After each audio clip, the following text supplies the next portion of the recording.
All right, what is up, everyone, and welcome back to the Biblical Hitman, folks. My name is Steven, host of the show, and it's good to see everyone back in the live. Let's go. We had a live last night, and unfortunately, a lot of criticism from something that was taken completely out of context. And I had my brother Doc Brown on the show last night.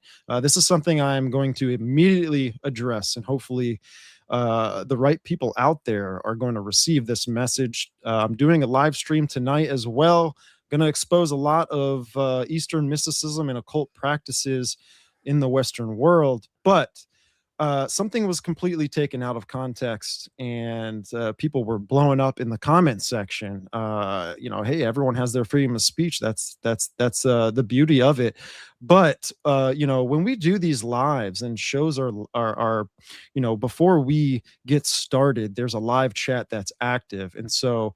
Uh, why Doc Brown said what he said in the beginning of the show was because people were criticizing him before the show even started based off of his podcast name and all of this stuff. And I'll tell you this, me and Doc Brown, we're we're friends. We are really good friends. We've hung out with each other. I've traveled. He's allowed me to stay in his home free of charge. And when we're hanging out, all we do is talk about the Bible. All we do is talk about Jesus Christ and all of these things. So, what he said was taken out of context because he was responding to people that were already lighting him up in the chat. For surface level things, he's going to join me for a brief moment in the beginning of the live stream later tonight to clear the air with a lot of things. Hopefully, it can ease people with their curiosities and whatever desires they have in their heart. I don't know. So that'll be later tonight. But folks, if you want to support the show, be sure to head on over to Patreon, patreon.com/the biblical hitman, folks. That's where you can get all of your ad-free early access and direct chats with me. Also, the free stuff is YouTube. Just come on over to the YouTube channel. Links are in the description below. And come hit the subscribe button, like the show, share it with your friends, comment on all the things that we get into.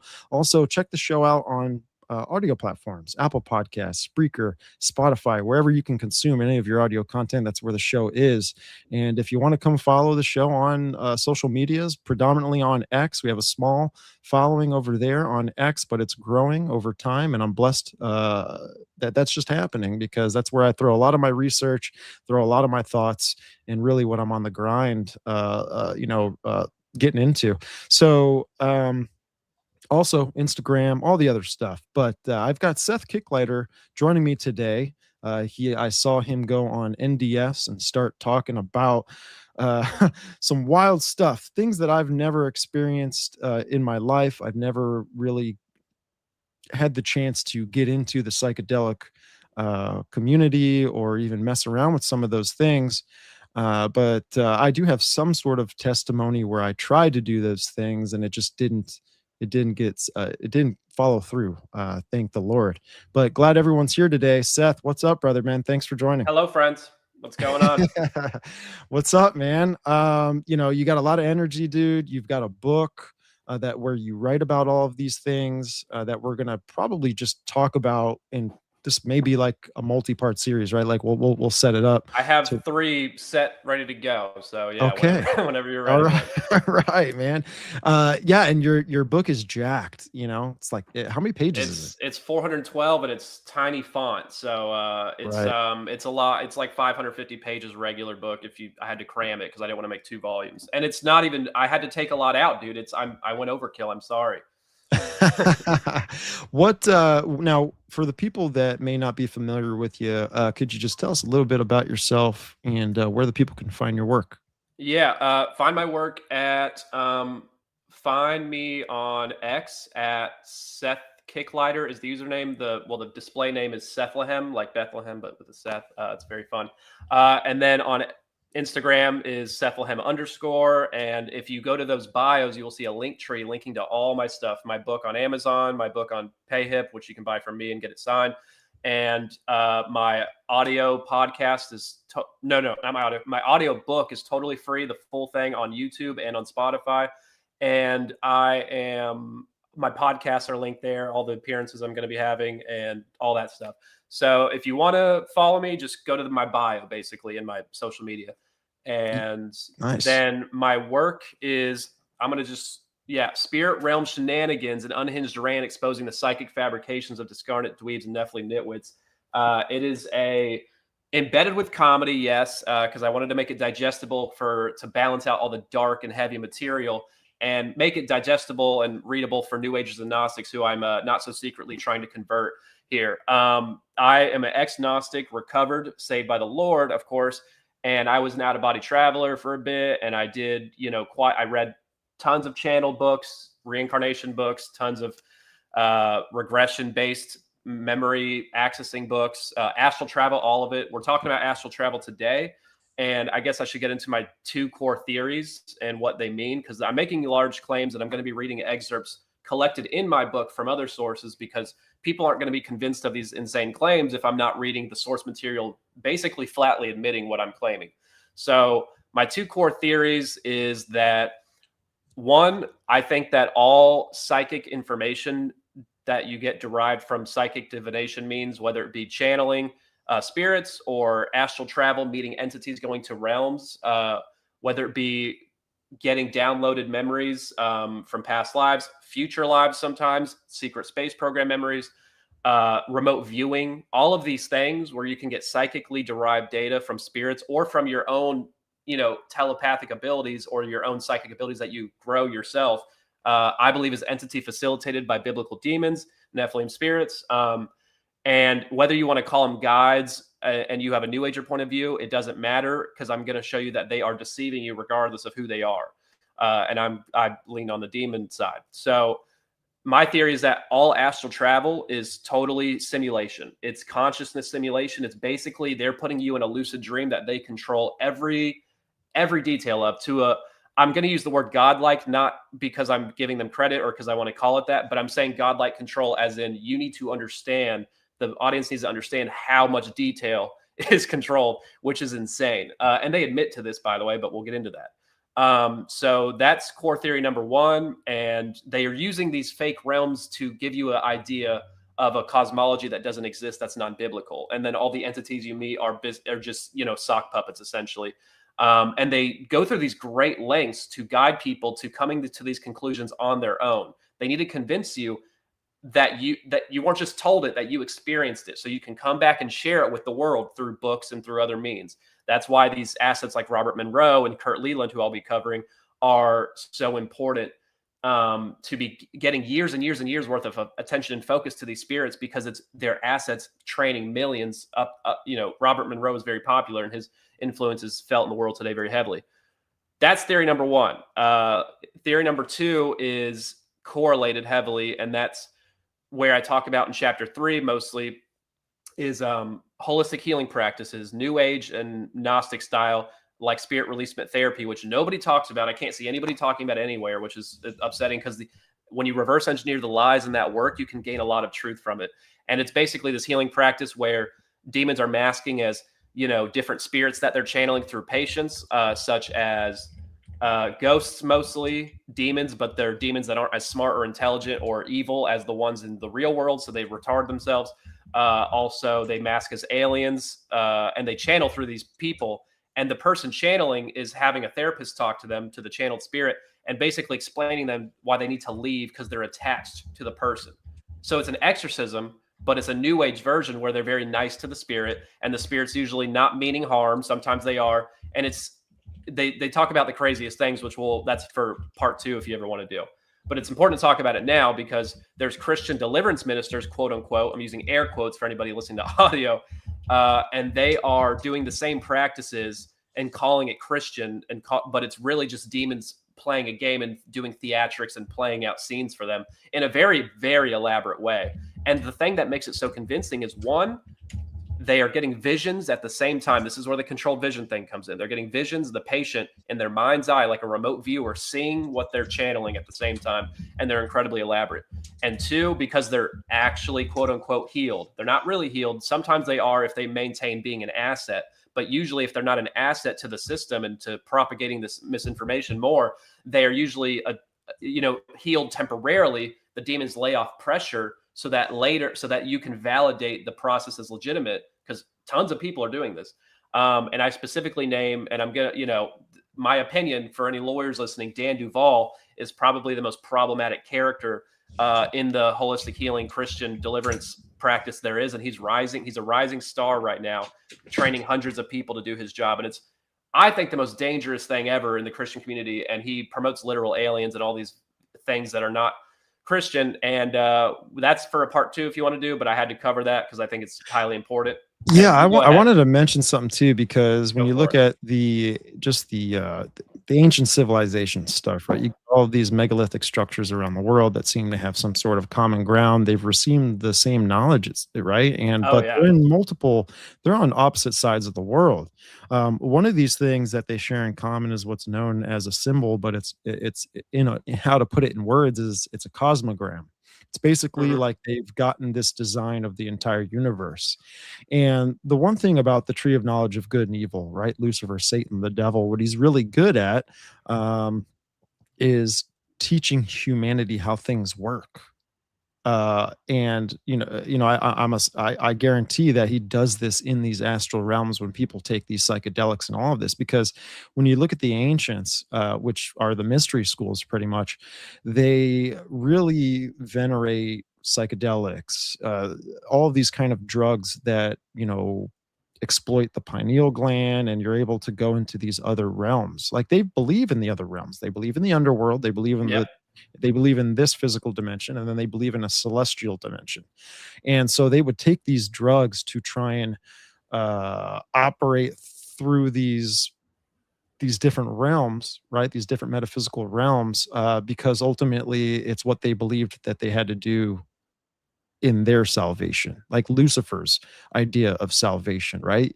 Going down to the underworld, coming back up, self-realizing, then going up and ascending, becoming your own, becoming a god, and going and then being up in the celestial realm with the other gods, right? So it's so wicked, dude.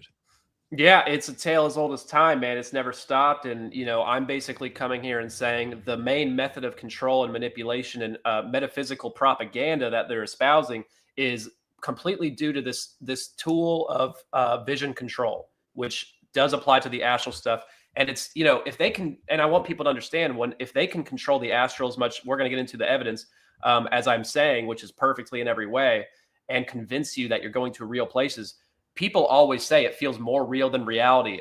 They say that constantly throughout the work. It feels more real than reality. And I just know, I have a knowing. And that knowing, that intuition, that perception is also totally, you're getting funneled through your skull, your astral skull, what they want you to think. And you can choose to believe it or not. But when you're out of body, you've given enough consent to be manipulated. You've given that up by doing divination, which God warns you against. So these ancient practices, they think they're getting these ancient knowledge from these ascended beings, but they're caught giving them cosmology and specific, like in the general terms, they align with each other throughout time. But in the details and the specifics, just like channeled lore, in the details, they are not compatible. So when you have Christians like Emanuel Swedenborg, a Christian mystic, who goes out of body and has his own version of heaven. He wrote a book called Heaven and Hell where he breaks it down in 500 pages. And his story of the astral realm is totally different than the New Ager types of the modern era. And he was like 200-300 years ago. They're catering to his belief system, expanding it to a non-biblical way. But if he's a Christian, they're going to call it something else and label it something else. And there's Christians today who claim to be ordained by God to do astral travel. I've seen interviews with them on big podcasts where all the Christians are eating it up saying, oh no, God chose me for this. And here's how I know. And when he describes a story, it could easily be a demon masking, easily. And the only reason he knows it's God is because it tells him, or it gives him this feeling of knowing. And I'm like, no, God didn't choose you for astral intercession.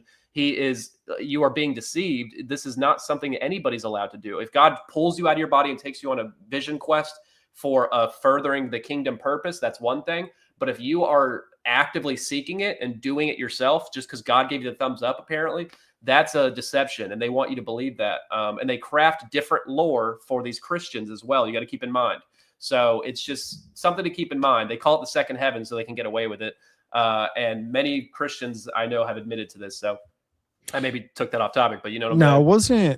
didn't Paul or someone in the New Testament, I can't remember exactly, but they they went to the second heaven. I think even the third heaven. I could be butchering this a They were little bit. taken. They didn't do divination. They didn't do meditation to get there. You know what I'm saying? Right, but it was God that took him there. But one thing that God said to him when God put him back, he's like, "Don't talk about any of this.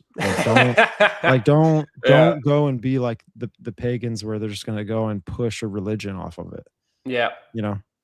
Yeah, that's what would So have happened if he did that. They would have taken it and maybe not even connected God and Yahweh to it. They would have just made it its own thing. Oh, under Paul, he's the ascended one because he did this and here, right, right. which is kind of what's happening today with other astral travelers who don't admit, don't always start a cult necessarily directly, but they'll indirectly start one like Robert Monroe has with his Monroe Institute, where they're having a Harry Potter school training psychics to basically merge with demons. Essentially, is what the Christian viewpoint would be. Yeah, So yeah. And yeah. Alice Bailey's work talks about the seven rays, right? Which is pretty much like the chakras, the chakras throughout the body. But it's like Yeah, they have this, different names for it, but it's yeah, like it's to ascend yourself consciously, self-realization, all of that wicked stuff. It's wild, man. But yeah, man. So all right, where are we going with this? yeah. Well, I basically am going to start reading excerpts from. They're in my book, but they're from other sources, obviously, and I'll tell you when. But I basically did a 80, 70, 80 page breakdown just on Robert Monroe's 3 books. I did like 15, 20 pages each, dedicated to each one of his books, breaking down the general storyline and the examples of, okay, this is sketchy as hell. This needs to be talked about because this doesn't look too good. And Is this then guy a pastor? No. Robert Monroe, Monroe Institute? Oh, okay, okay, Yeah, okay. it's the top astral traveler of all time as far as like book sales popularity goes. He is incredibly influential and created this institute, which today is very connected to the CIA, by the way, and MK Ultra programs allegedly. But it's a psychic training school. He is the most influential astral traveler of all time, and I read his 3 books like twice at least to do this, and then I read Kurt Leland's Otherwhere. And Kurt Leland, for anybody who doesn't know, is less popular, but his book has a lot of insights that I think align. And he is a Monroe Institute contributor, or at least was. I don't know if he's alive anymore, but he astral traveled for a long time and he was trained at the Monroe Institute. And so he's a contributor. He's big in the game. He's just not as popular or known about. But I'm reading from his book, Otherwhere, as well, which, that's him. That's Monroe. And we're going to basically be roasting them a little bit, but, rightfully so. And with God's permission, I hope. And I'm going to start with the strong. So I'm going to start with the strong stuff, like very direct admissions to control in the astral. And I'm going to read 2 back to back. First Monroe, then Leland's. And Leland's is the longest train of thought excerpt I'm going to be reading. So bear with me. They're not all going to be that long, but I have to do it because it's insane.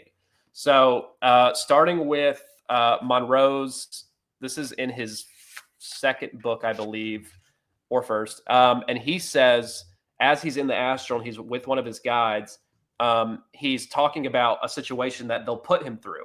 And this is his verbatim, word for word situation here. And he only addresses this once, by the way, in the entire 3-book series, never talks about it again. And I think it's obvious why, but this is the only time he talks about it. So he says, a favorite and quick learn forever method of theirs was simulation. It was based on their ability to create and place into a human consciousness, mine, or an earth type situation so real and so overwhelming that I could not tell reality from illusion. I do not know the limits of such simulation talent / technology, nor do I know the extent to which they employ the technique. It may only be in my particular case, but I doubt it. The potentials of its application in other ways begs for broad speculation. In my own pattern, it was usually applied as an instant cleanup of minor emotional patterns that blocked or distorted my clarity of perception or my stability. Usually, I was unaware of such dysfunction. They would note it and offer to take care of the problem. I would be informed that the lesson was about to take place with my consent. Yet once in the simulation, it became absolutely and totally real. And I lived it. If I did not come up with the desired action, the simulation would be repeated until I did. Even in the repetition, I couldn't break through the reality of the simulation. Yet once the training sequence was complete, I then knew what it was for. To pose questions about motives seemed irrelevant, or perhaps I didn't want to endanger the good thing I had going for me. So, yeah, he just admitted not only can they create perfectly real immersive simulations, which he cannot distinguish from reality, he loses his lucidity partially in these realms and can't remember he's in a fake world. He forgets he's even in a fake world. That's how real it is, and people need to understand. It goes very into the details. He then admits he didn't want to question it because he didn't want to endanger his access to these guys showing him all this stuff. So he's like, I'm just going to let it slide, even though it's kind of weird. And he doesn't address this ever again. And I find that strange because Kurt Leland does more talk about it, and that's what we're getting into next. So I didn't know if you had any questions so far. No, it just made me think of something where my buddy, when he was telling me about his experiences on mushrooms, and he would take like minimum 7 grams at a time on mushrooms, super heavy dose. A wild man. Yeah, but these things would appear to him, and they would act as almost like these elements of knowledge. They would appear as certain things, octopuses, or they were just they were weird, right? Yeah. And so he's telling me about these experiences, and I'm preaching the gospel to him, and he got saved actually not too long ago. But I'm telling him about the nature of these things, and I told him, I said, hey, when you go and you experiment again, go ahead and test the spirits. And I said, go ahead and ask them about Jesus Christ and declare that Jesus Christ is the King of Kings and Lord of Lords. And so he did this in his experience, and he said that they disconnected immediately, like a hang up. Like a hang up. Like DMT lockout. Sounds like that. Yeah, like immediately, like the connection was just dropped. And so then they came right back, right? And they said, oh, I know that you're interested in Jesus, but then they started kind of preaching a cosmic Jesus, which I'm going to get into Christ consciousness, baby. Later tonight. Yeah, it's wild. But when they came back and they said that to him, he was like, I know who you are. I know what you're doing. That's very interesting, isn't it? You're going to come back and preach a different gospel pretty much. And so that led him to the Lord, man. So and I love that guy, man. That's amazing. I love that happened, but I love that he actually followed through and they disconnected so they could convene with each other and go, ooh, how do we handle this? Like, obviously they know the general way to do it, but they have to evaluate. They have to read your mind. They have to read and make sure they can say something that they think you'll believe, and they have to evaluate you in real time. So they have to, and they're reading your mind, and they have access to all that. We'll talk about that more later and how they admit to it. But it's a whole game they're playing, and they stick to the script mostly, but they veer off with different people if they think that different people will believe different things, and that's a pattern I've noticed. Anyway, fun times. Good for your boy. So this next excerpt is in Kurt Leland's Otherwhere, and it's the longest one I'm going to do. I got to explain it a bit. But this is basically the simulation thing again. He's talking about it. And he's giving much more detail. Robert Monroe doesn't talk about his experiences there, and I think it's because he knows the implications if he does. Because people will say, "Oh, this now. How do we know the rest of the realms are real if this is all fake?" So that's one thing. So Leland talks about it more, and I've never heard anybody talk about this book ever. So I'm going to do a lot of it. So he's basically with his guides that he's been with for years, and his guides are telling him, "Hey, we're about to put you in a simulation." They're telling him this. And his goal is to escape. It's an astral escape room, not like where you find clues. Like, it's not in the same physical way with clues that way. It's more mental and spiritual, whatever. And the ending is anticlimactic and stupid, but we're going to get there. So he's teleported, like instantly transferred into this, what he describes as what he thinks is 16th century Italy. He's in this castle. He's dressed up like kind of goofy, like in that time period. And he's in a castle, but there's no door. So, it's not like a copy and paste of a real room. Otherwise, it would have had a door. So keep in mind, this is all completely simulation. So he's in this cathedral type building. No. He's in this castle, and then he's looking. He says, I looked down at the drawing table where I found a complex perspective study of a cathedral drawn in ink on a piece of parchment. The sketch was in the style of the Renaissance. Could this be a past life, one in which I'd been an artist or architectural draftsman?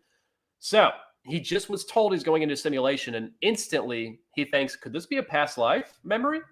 Which is stupid because you don't have autonomy in a past life memory, which he does in this. So that's how real and immersive and how convoluted your thinking is and how controlled it is. Well, that's going to lead people to like Gnosticism, where they're like, wait, am I reincarnated? In my past life, did I not self-realize and ascend? And now the demiurge kind of brought me back into the physical world again. Exactly. I'm on my journey. I gotta fulfill the journey. It's all BS, man. No, I know. And that's the go-to move, is the whole Gnostic viewpoint. They and people go, oh, well, no, Gnosticism revealing the truth, and the New Age is a lie because they don't see the prison planet as a trap. They see it all as a positive thing. And then the Gnostic, I think it's a setup, like hero villain situation. Like the New Age is set up to be later dismantled by the great reveal of Gnosticism. That's what I Yes. think is going on. And I think the prison planet is like the mass trauma, the SRA abuse on the masses that they're going to inflict whenever they, go ahead and shock us with what does Jamie Walden say? The frequency tech or something of that nature. I think Yeah. that man's on point with that one. And that'll get people in trance states and open to spiritual experiences, not only just technology, but also technologically, but also it'll be mixed in with spiritual forces. So that's something I felt like a tangent I needed to do. Yeah. So then he says, after he's mistaking it for past life memory, he then remembers why he's there. And he says, as instructed, I looked for clues. A quick scan showed me that there was no door. Perhaps it was concealed like a trap door. After all, I seem to be a prisoner of sorts. I already mentioned the door thing. My bad. Anyway, so he goes on and he says, I looked down at the drawing table again. The architectural rendering was gone. In its place, I found a piece of typing paper turned sideways. On it was a child's crayon drawing of a landscape, a bright blue sky with a smiling sun and puffy white clouds, green grass, and a poorly drawn cow grazing by a metal gate. Before I had a chance to ask myself what such a drawing was doing in the Renaissance, however, I found myself inside it, a real-life figure projected into a cartoon. A wind of colors flew by. The sun set, and the crescent moon lying on its side rose up. The moon had a big nose and was wearing a nightcap. A music box began to play Beautiful Dreamer, and the moon started to sing along in the voice of Frank Sinatra. A chorus line of five-pointed stars whirled and jigged between verses, occasionally chiming in. The brown cow never moved, however. It remained frozen mid-chew, grass dangling from its mouth, faintly pathetic. The sun and the moon seemed to be attached to a revolving wheel that kept spinning faster and faster. Day alternated with night so rapidly that they blurred together, flickering like a strobe light. And then, just as suddenly as I'd been whisked into the child's drawing, I was outside again, seated at the drawing table. The architectural rendering had reappeared. So we're talking immersive cartoon reality type stuff. Like, do you see what I'm saying right now? It's pretty elaborate and goofy. Like, they're just messing with this guy, in my opinion. Right. Well, they're influencing him. Oh, absolutely. Right. And his whole thought process along the way. They know that if they can get him, a person of his stature and his education and all of this, I wouldn't say he's too intelligent because he really just doesn't know what these things are. Oh yeah. But he's being used to develop some sort of, foundation to grow a system where now psionic team members can go here now, and all these new agers now can come here and go through this new age process or whatever it is, just connecting to this life force energy of some sort, and then dealing with these. Now, I don't know if they're looking at these things as either archons or aeons. And people, if you don't know what that means in the Gnostic theology, aeons are like of the good side and the archons are of like the bad side. It's just a complete inversion of like, kind of in Christianity, like God's angels versus demons in some sort of way. But what I think in Gnosticism, the aeons and the archons, they're all underneath the umbrella of Satan and his power. Absolutely. It's just playing characters for the. And it goes back to the tree of knowledge of good and evil. There's no neutral. There's no good, evil, and neutral. There ain't no apathy in the spiritual sense. That's what I have learned. Yeah, man. So I'm almost done with it. I'm sorry, this one's still not done. No, dude, we're having fun. It's absolutely crazy. He says, so after that, he forgets why he's there again. He gets lost in the world that he's in the cartoon world, and he's taken back, and now he's in the castle again, and he's unproductively brainstorming how to escape again.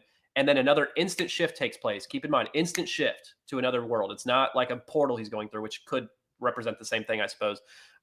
This time it's irrelevant to anything in his immediate vicinity. And he says, the study vanished and I found myself wandering through a desert with a clarity of logic that startled me. Control. I resolved to seek out the witches and warlocks who must have been responsible for this bizarre change of scenery, forgetting what just happened.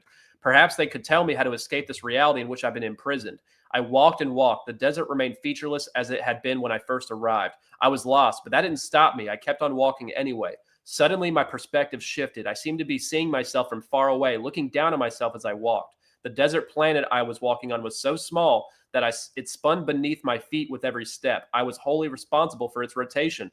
I panicked. I began to feel that I would be trapped in this barren reality wherever and whatever it was forever. Without transition, I found myself back in the architect's study.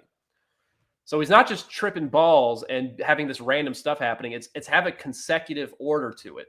Like, yeah, it's getting random and stupid, and they're making it crazy for him, but they're flexing their power, if anything. But it's always landing back there, and then right after that, he again forgets why he's there, and he's getting stupider as time goes. I think they're dimming his lucidity on purpose to make him fail, so they can come in and save the day. So he gets so lost in character again, he assumes he's the Count of Monte Cristo in a past life from the book, and this is the jailer's daughter coming to rescue him, and she loves him because a girl walks in through a concealed door. And it's actually a form chosen by the instructor, his guide, and who said she's been doing all of this to him. She says he's not doing a good job at escaping, that he's just getting more and more immersed in the false reality. And then she says, the guide, let me ask you something, the instructor said. Where on earth are you able to walk through a crayon drawing where the sun smiles at you and the moon and stars are singing? Your study contains bits and pieces from every historic period from the last 500 years. We threw in everything but the kitchen sink to get you to realize this was a dream.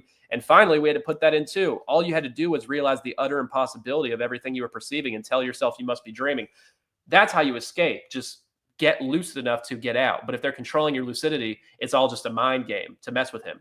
They tell him earlier in the book that the main reason to astral travel and the main reason to do this training in the astral is because you need to train yourself, your etheric body, for when you die so you can navigate the astral realm appropriately. And if you don't train while you're alive, you're going to have a hard time navigating. So they're doing all this to say, oh, we're training you. You know what I'm saying? But it's all a game. So they're convincing him that's the most important thing to do. So when he comes back, he can say, oh, I need to train the world, as many people as I can, and tell them about the truth so we can share the word that you need to train your astral body and get in the astral realm right now. It sounds like the Antichrist. It sounds like it sounds like the Kalki. It sounds like the Kalki leading people down the road to like Shambhala. When you get into Eastern mysticism, they all believe that there's there's going to be the 10th avatar comes here, and the final Christ, right? That comes here. And this is why I'm excited to do the stream tonight, because I'm really going to blow the lid off some of this cosmic Christ stuff, because it's wicked. And in the Western world, they're calling this cosmic Christ Jesus.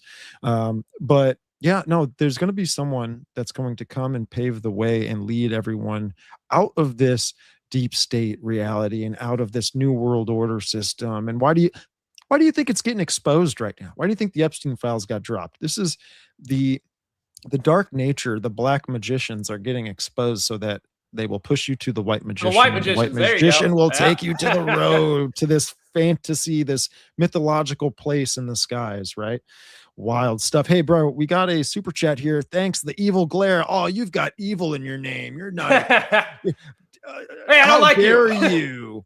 I see the question, and I absolutely know about Darius Wright. Back in my out-of-body days, I did listen to Darius Wright, and he was very convincing and seemed like a good guy. And I'm sure he's got a good heart, and he's well-intentioned, as a lot of these people are. But he's absolutely one of the people I'm talking about who's deceived in all this. If he had a book, which I don't know if he does, I would have added him to it and talked about his stories, because I've heard his stories, and he says nothing totally different than what Monroe and Leland are saying. The details do differ, but thematically it's all the same, and it's all it's so realer than reality. It's so impressive. It's so crazy. But it's, like I said, you're going to see after I read more excerpts just how much control they have, and how why are they putting me through this in these fake dreams? It's to manipulate to a false cosmology, which Darius Wright, he's a Gnostic for sure. I'm pretty confident about that. So yeah, it falls under the same category. It's just another man doing it. Yeah, they're manipulating the minds of these people to lead humanity into a Tower of Babel moment, which is a false awakening. Yes. Right. It's the whole world's going to want to come together and separate themselves from this system, lest we be scattered again. Let's come together, right? Like how the Bible says. Satan's got to give the world the truth that God wouldn't tell us, which is the Gnostic prison planet or something. That's the whole plan. It's a delusion, man. Yeah, it's an illusion, and then kind of God is like, all right, you want this? All right, I'm sealing it. Yeah, if it wasn't for the hearts of men, these entities wouldn't have permission to carry out these great deceptions if we didn't allow it by desiring stuff that is anti-God. That's the ultimate source. So people want to blame demons for all this disinformation. I'm like, well, they only have permission as much as you give them. And collectively, we've given so much that we're in Babylon 2.0, and they have, the veil, the restrainer is about to be lifted probably in a very major way, to where this is nothing compared to what's coming. People are going to have their own. Jamie Walden talks about people having their own individual experiences, which will make it hard for them to deny the reality of the spiritual awakening they're going to have. And I think that's probably propagated by technology as well. But it's going to be, demons are going to get mass collective permission to give people their own spiritual visions, past life memories, etc. If you take the mark, you best believe they're going to get some past life memories to go with that deal.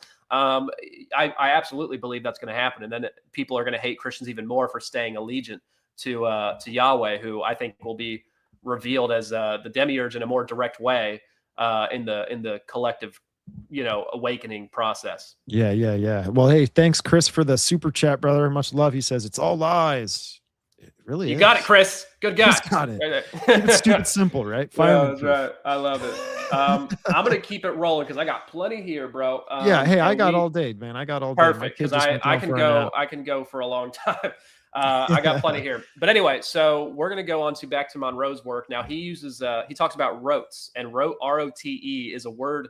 He is basically creating his own word for what he describes as a download, an energy knowledge packet, a thought ball of total memory. So basically in the astral, if you want to communicate a complex, convoluted topic instantly, you just give someone a rote and boom, they can instantly know all of this mass information. You hear abductees talk about getting down. Well, anybody in the spiritual world getting downloads of just instant knowing of complex information all at once. That's what this is. It's a download.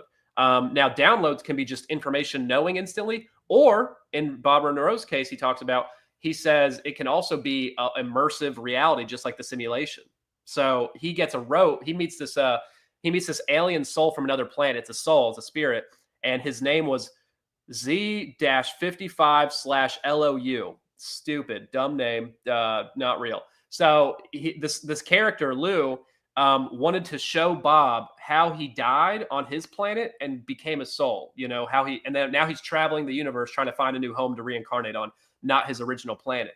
So instead of just telling him what happened very quickly, he's like, no, let me show you something. And he gives him a rote, and this rote instantly shifts him without him, saying, yes, please, I want it. He just instantly shifts him to this alien planet. And the alien planet is humanoid, and it's like Earth, similar, but very different, he says. But it's very similar. And he's in a city. And he's walking in this city, and he doesn't describe his body. I don't know if it's his body or an alien body or what. But he's walking through the city, and he seems to blend in. And he's having these awkward interactions for a few minutes with random characters, and even sees military types, scouting out areas and having security in this building that he's in, and the security's badgering him for something. So all of this is irrelevant because a few moments later, a giant tsunami on this alien planet comes and kills everybody. And then he dies and experiences a death that feels real. And then he comes back to the space astral area he's in with this character. And he's like, oh, shoot, like what just happened? And he realizes he was just given a rote to show him how the guy died. But it wasn't a memory of this alien character. It was him having his own autonomy in this simulation, which he could have just said, I got hit by a tsunami, we all died. But instead, he wants to traumatize him with this immersive reality, flex his ability. And that's just a normal way of communicating in the astral. That's just how they get information passed, is traumatizing each other with fake deaths. Kind of weird, kind of a weird thing to do. So it'll naturally push you to whatever avenue will promote eternal life. Yeah, it'll make you believe it's real too. Yeah, there you go. All that kind of stuff. Hey, we got thank you, Amy, for the PayPal. I just got the notification. Thank you so much. Much love. Thank you to everyone who donates. Thanks, Amy. To the show. I can't wait to get my cut, guys. Thank you so much. That's funny. Oh, that's funny. Do it. Yeah. Yeah. We got more, brother. So we got more, man. This is good. I need this because this is putting more. Nobody's talking about this. I'm apparently the only guy doing this, so I'm very excited. Thank you, God, for choosing me for this insane mission. But it's convoluted, so we got to get into details. So the next thing I want to talk about is rote. I call it roteception, and this is basically, there's a whole convoluted story here, and there's many convoluted excerpts in my book where it takes a lot of context to understand. I'm trying to maintain focus on the easier, lower attention ones because you got to read the book for some of these things. It's too much. I can't just spill it out here. And the more convoluted ones are more revealing in the deception, honestly. So just keep that in mind. This is just explaining their power and ability more so than the actual reasons and intentions behind some of the deceptions. So in one of them is this very convoluted story where Bob meets a character he names BB, annoying, stupid way to name it, and then his friend AA. That's just the name he chose. So this BB character is giving Bob a rote so he can tell him how he got there and what his problem is. And in this rote, Bob is experiencing the memory of BB as if he's him, so it's not autonomous, and he's reliving the memory of BB, which is in the astral, and he's on an astral tour bus coming to Earth to go on a tour from his home planet because he wants a vacation, literally. And he sees Earth and he's with his friend AA. And AA is like, oh, I want to go check it out. That place seems cool. And he's like, nah, who cares? This is stupid. And then AA wants to go and incarnate on Earth like it's a roller coaster ride. He talks about it like it's a ride. And then he gets caught in the reincarnation loop, and BB's trying to rescue him out of the reincarnation loop. And then Bob's seeing all this in his memory as if he's the characters. And then while this character AA comes out of an incarnation instantly, because there's no time for these people, for these entities, they're all outside of time. So AA comes back out and gives BB a rote of his life there, of her whatever life there. And then BB is now reliving that memory in a rote. So Bob's going inside a rote, and reliving it both as if it's the same. Now, he's not really going inside of another one, like it's a Russian doll infinite situation, but they want him to think that. It's really just switching. It's switching to the next thing, and it's just rotating left to right. But they're making the point that consciousness is infinite. You can just keep going deeper, deeper, deeper into these false realities because it's all thought-based. So they're trying to convey this infinite consciousness connection kind of concept. That's what I think is the goal there. But it's also flexing their abilities. But really, they're just shifting to a different. Makes me think of the movie Inception.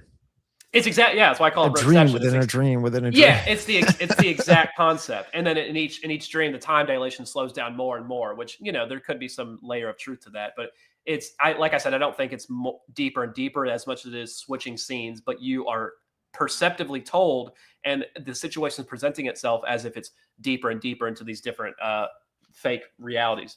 So I just find that interesting because it shows their control again and how instantaneous it can be without any glitches or problems. And then we're going to go back to Leland's work, which I call this, what do I call this one? Immersive astral propaganda. You can't even escape propaganda in the astral, man. It's everywhere. So he says the facilitators, which is another name for guides, essentially. He gives different names to these entities. He says the facilitators fulfill a variety of functions in the after-death zone, depending on the station to which they've been assigned. Thus, they may be broken down into subgroups identified by the specific tasks they perform. One night, my guide arranged for me to watch a documentary in the astral that provided an overview of these tasks. I was brought to an area of non-physical reality that I perceived as a conference room large enough to seat a dozen people at several small round tables. At first, I seemed to merely be watching it. Moments later, I was actually inside it, personally witnessing the things it described while a voice explained what I was seeing. So he's going to watch the screen in a non-physical place, and it's astrally created, and then he's inside of it instantly without saying, I'm good to do this, let's go. They just do it anyway, and now he has a narrator, invisible, which they're always present. There's always an entity present, but they don't necessarily want you to know that. Like a guide, right? Yeah, and they tour guide. Hey, I'm over here, but yeah, and sometimes they think that they're alone and there's no guide around them. But whenever something dangerous happens or a freaky thing happens, there's always a guide there to step in and save the day. And they make you reliant on guides because they're always going to be there, whether they present themselves or not. But they want you to be cool with that. So they want you to think they're only there for your good. So because some people are like, why are they always around? This is weird. But if they're saving you constantly, saving your skin, then you're going to be grateful and think, oh, they only mean well, which is exactly what they come to the conclusion as. But really, they're just always there because it's all dependent and facilitated by them entirely. You know what I'm saying? Mm-hmm. Yeah, it's wild, man. So what a trip. It's so psychedelic, I know, and which is fun, I guess, to read about. But it shows this is a calculated control they consistently have without fail. So it's what could this else apply to? I don't know. Past life memories definitely could easily be under that fabrication, is my opinion. But we're going to keep moving because we have some fun ones. Yeah, so then we're going back to Robert Monroe's work. And here's a collection of shorter quotes. Well, some of them are. Yeah, so he says, one of the greatest enigmas of this whole affair is that someone or more than one has been helping me from time to time in such experimentation. Perhaps they are with me every time and I'm just not aware of them. I do not know who these helpers are or why they are helping me. They certainly do not seem to be guardian angels. Their assistance seems to be more of their choosing and deliberation than mine. They are rarely friendly in the sense that we understand the term. The feeling of gentle but firm hands on each side of me was very strong. The same hands turning me around to leave, much as one steers a blind person, could not have been more vivid. So you don't even have full autonomy in the astral. You have relative autonomy at times, but at times when they want to guide you into a certain scenario, they will push you literally invisibly, and you'll just go, okay. That's a little crazy, as a layer. No, I even think that when they come out of these experiences, they're traumatized, and there's something living with them that they don't necessarily don't want it to live with them. It's almost like Kundalini awakening. You can't reverse it. You'll have a lot of Hindus and these priests in the Hindu religion, these masters where they're like, yeah, there is no reversing Kundalini, and people will have trauma with it. I know. I'm just saying what they're saying. I agree with you. Well, because they don't want to commit to Christ and have a freaking exorcism or whatever they need. But that's it's essentially a deep merging with a demon, and you can get that out, but it just takes real dedication to Christ and that whole spiel along with it. Yeah, which a lot of those people don't want to do. The thing with Kundalini awakening too, like with people that are having trauma-based Kundalini awakening, they'll have involuntary shaking. They'll lose the agency of their consciousness. They'll vomit out of nowhere. It's like a demon. Schizophrenia is tied into under that whole category. Yeah. Yep. Pretty sad, but we're trying to get the word out so people figure out there's a cure for all that stuff, man. Yeah. So we got more. He also says at another time, your destination seems to be grounded completely within the framework of your innermost constant motivations, emotions, and desires. You may not consciously want to go there, but you have no choice. Your supermind or soul is stronger and usually makes the decision for you. Admitting you don't decide where you want to go always. They are guiding you and you don't really have a say, but it's for your better, it's for your best, it's for your better judgment, or because they know what's best for you, because they're outside of time and they're a culmination of all your incarnations or something. That's what they say. So it knows best and it's guiding you in the way that you need to be guided. So just take it. That's what they're saying. So again, you don't have full autonomy like people think you do. They're telling you. Yeah. There is true freedom in Jesus Christ, man. Amen. Thank you. Yes. Like, I know that.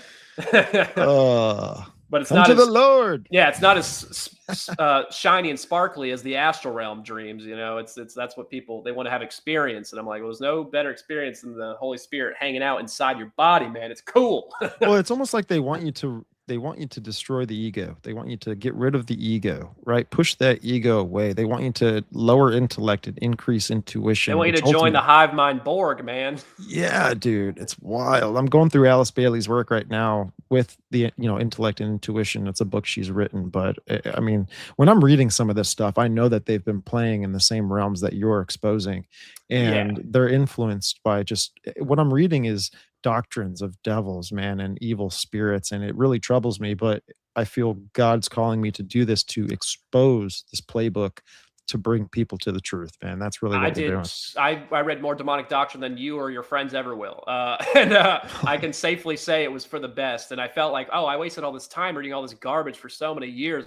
How can I make this useful? And then God spoke to me. Maybe not. I didn't hear His voice. I'm not going to claim that. But and guided me on this mission to write this book and go, I can actually utilize everything I did. If I missed like 2 or 3 books in that entire huge collection I read, I would have not came to the full conclusion that I've come to now. I think every single book I read had like a layer to this whole thing. So it's very interesting, and I like to think it was guided by God, but or I'm egotistical, who knows?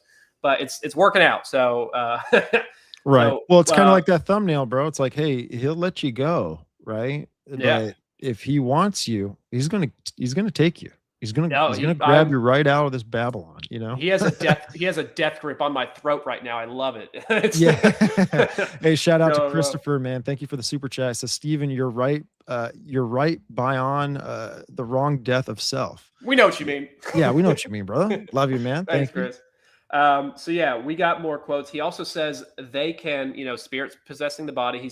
These next 4 short quotes are conclusions he's come to through his Monroe Institute after training tons of people to do what he's doing. These are conclusions he's systematically come to after years of watching the effects these beings have and experiences they have with his Monroe Institute attendees, right? So he says, They can at will change the temperature of the body of the visited human body. That's crazy. He says, notice how easily any potential anxieties or fears are overcome by simply a pattern of radiation emanating from strangers. So they jack into you and change your chemicals to make you feel good and bubbly about their presence. In the Bible, do you ever see angels do that? No, they say, do not be afraid when they show up because people are freaking out.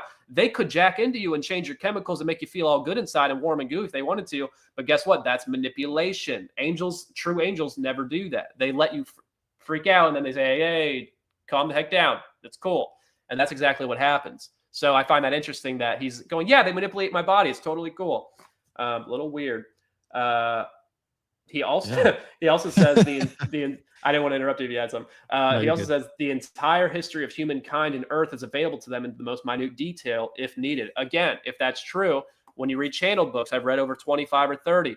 Why do they tell you history and these grandiose histories of the world and all this data and information, and they align thematically against the Bible always, but the details diverge in such major ways? I spent my second chapters on that entirely, cross-referencing 12 different channeled sources and showing here's what they're talking about, here's their quotes. They do not align.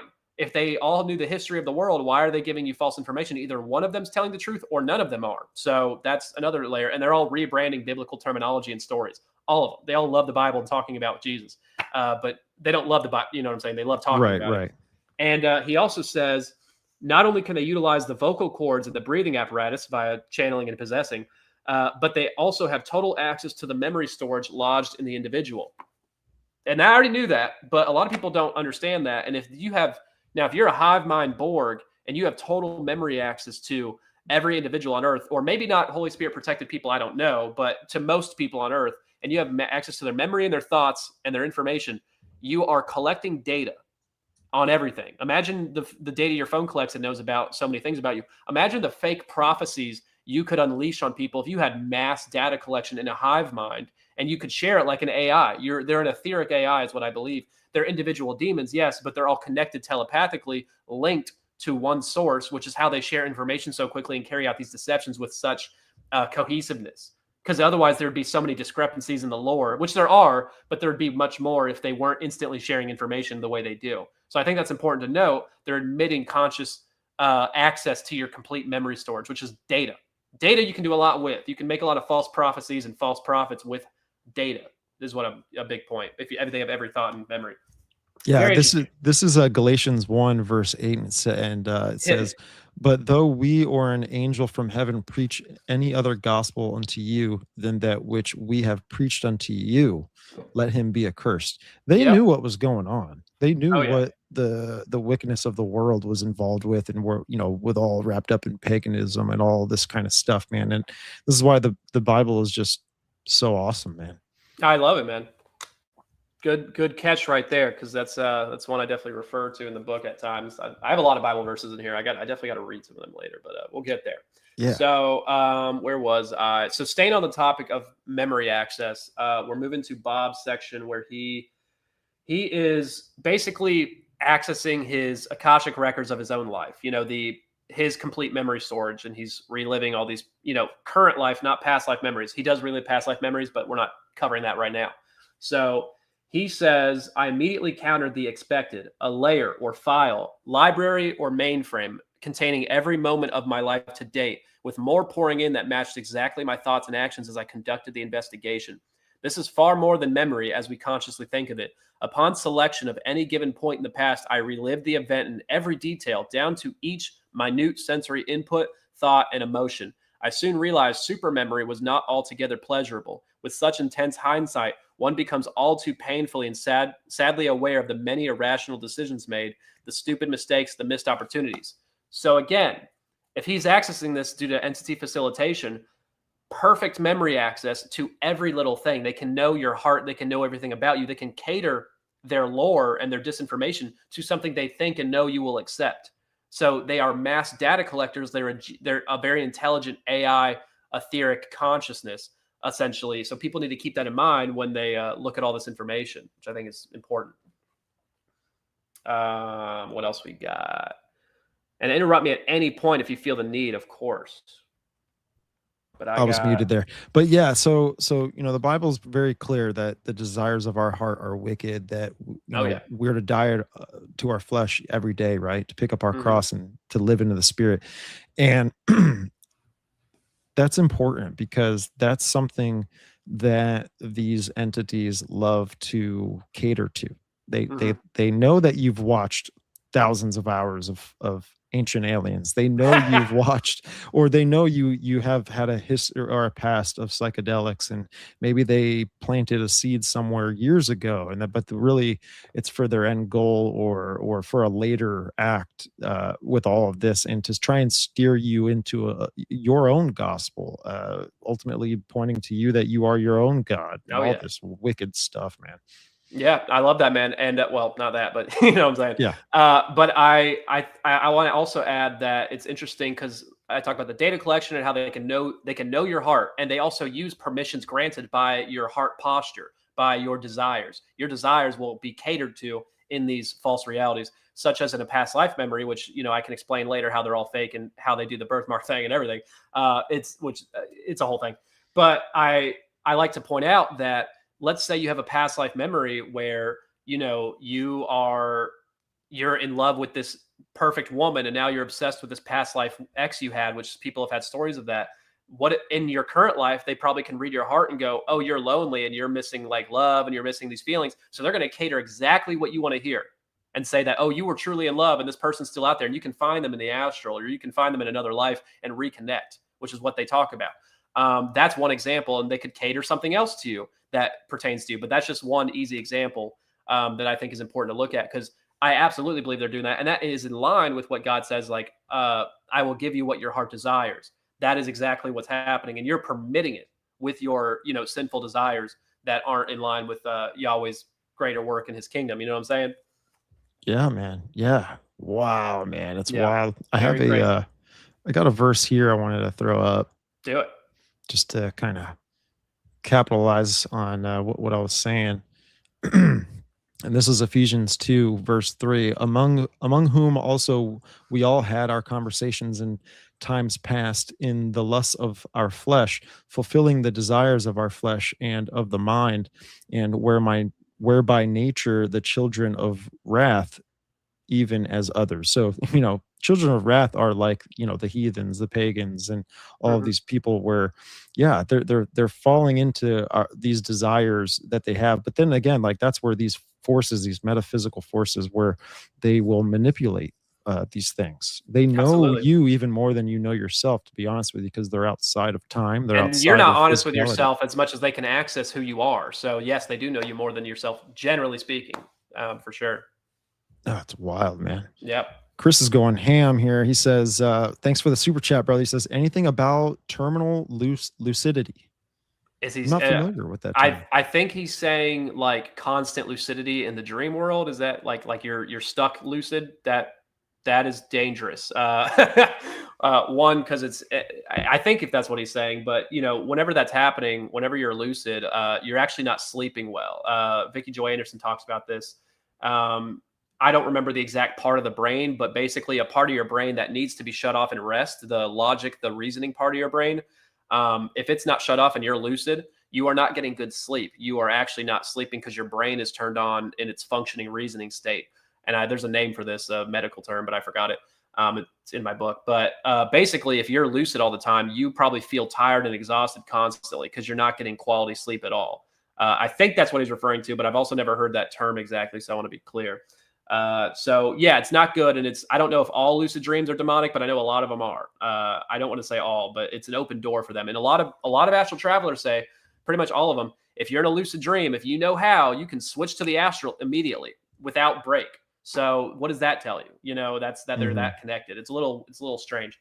But we're gonna move on It's like to yeah. Go ahead. double-mindedness too, right? You're Yeah. constantly in this lucidity where you're just you don't know what's what, and you're relying on these things to ultimately guide you because you really Yeah. don't know what is going on.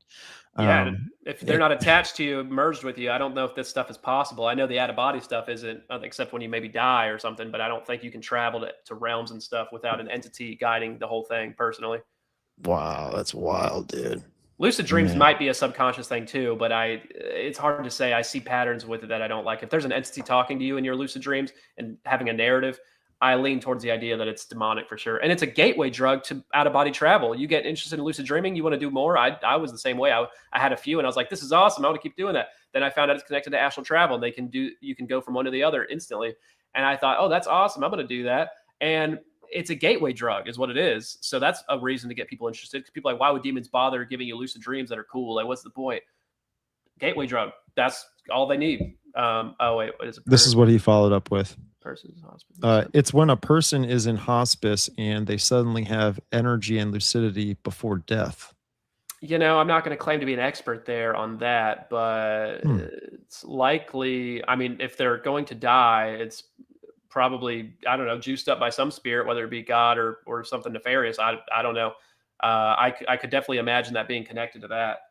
But I don't want to say for sure, and it's definitely not in every case. So it's you can't. I don't want to say it's like an all around thing. I don't know. Right. We're gonna read the Shadow Worlds lore, which keep in mind when hearing this. This is in Kurt Leland's book, and I've never found this talked about by any other astral traveler. I've heard adjacent, somewhat similar things, but nothing like this by any other astral traveler. And we'll get into why that doesn't seem sensical in a minute. But he says they're waiting for a bus to the alternate was worlds, an astral bus in the astral realm, where they'll experience what things would have been like had they made other choices at major turning points in their lives on Earth. The other two lines are for the benefit of the living rather than of the dead, referring to astral travelers visiting. He's saying this is where dead souls are, stationed at, but astral travelers can visit it, and that's what he's doing. So he says the alternate is worlds may be visited by people who want to see what their present would be like if they had made different decision at some point in the past.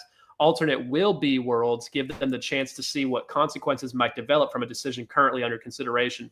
Alternate was system is the only one of the three shadow worlds that gets much use these days.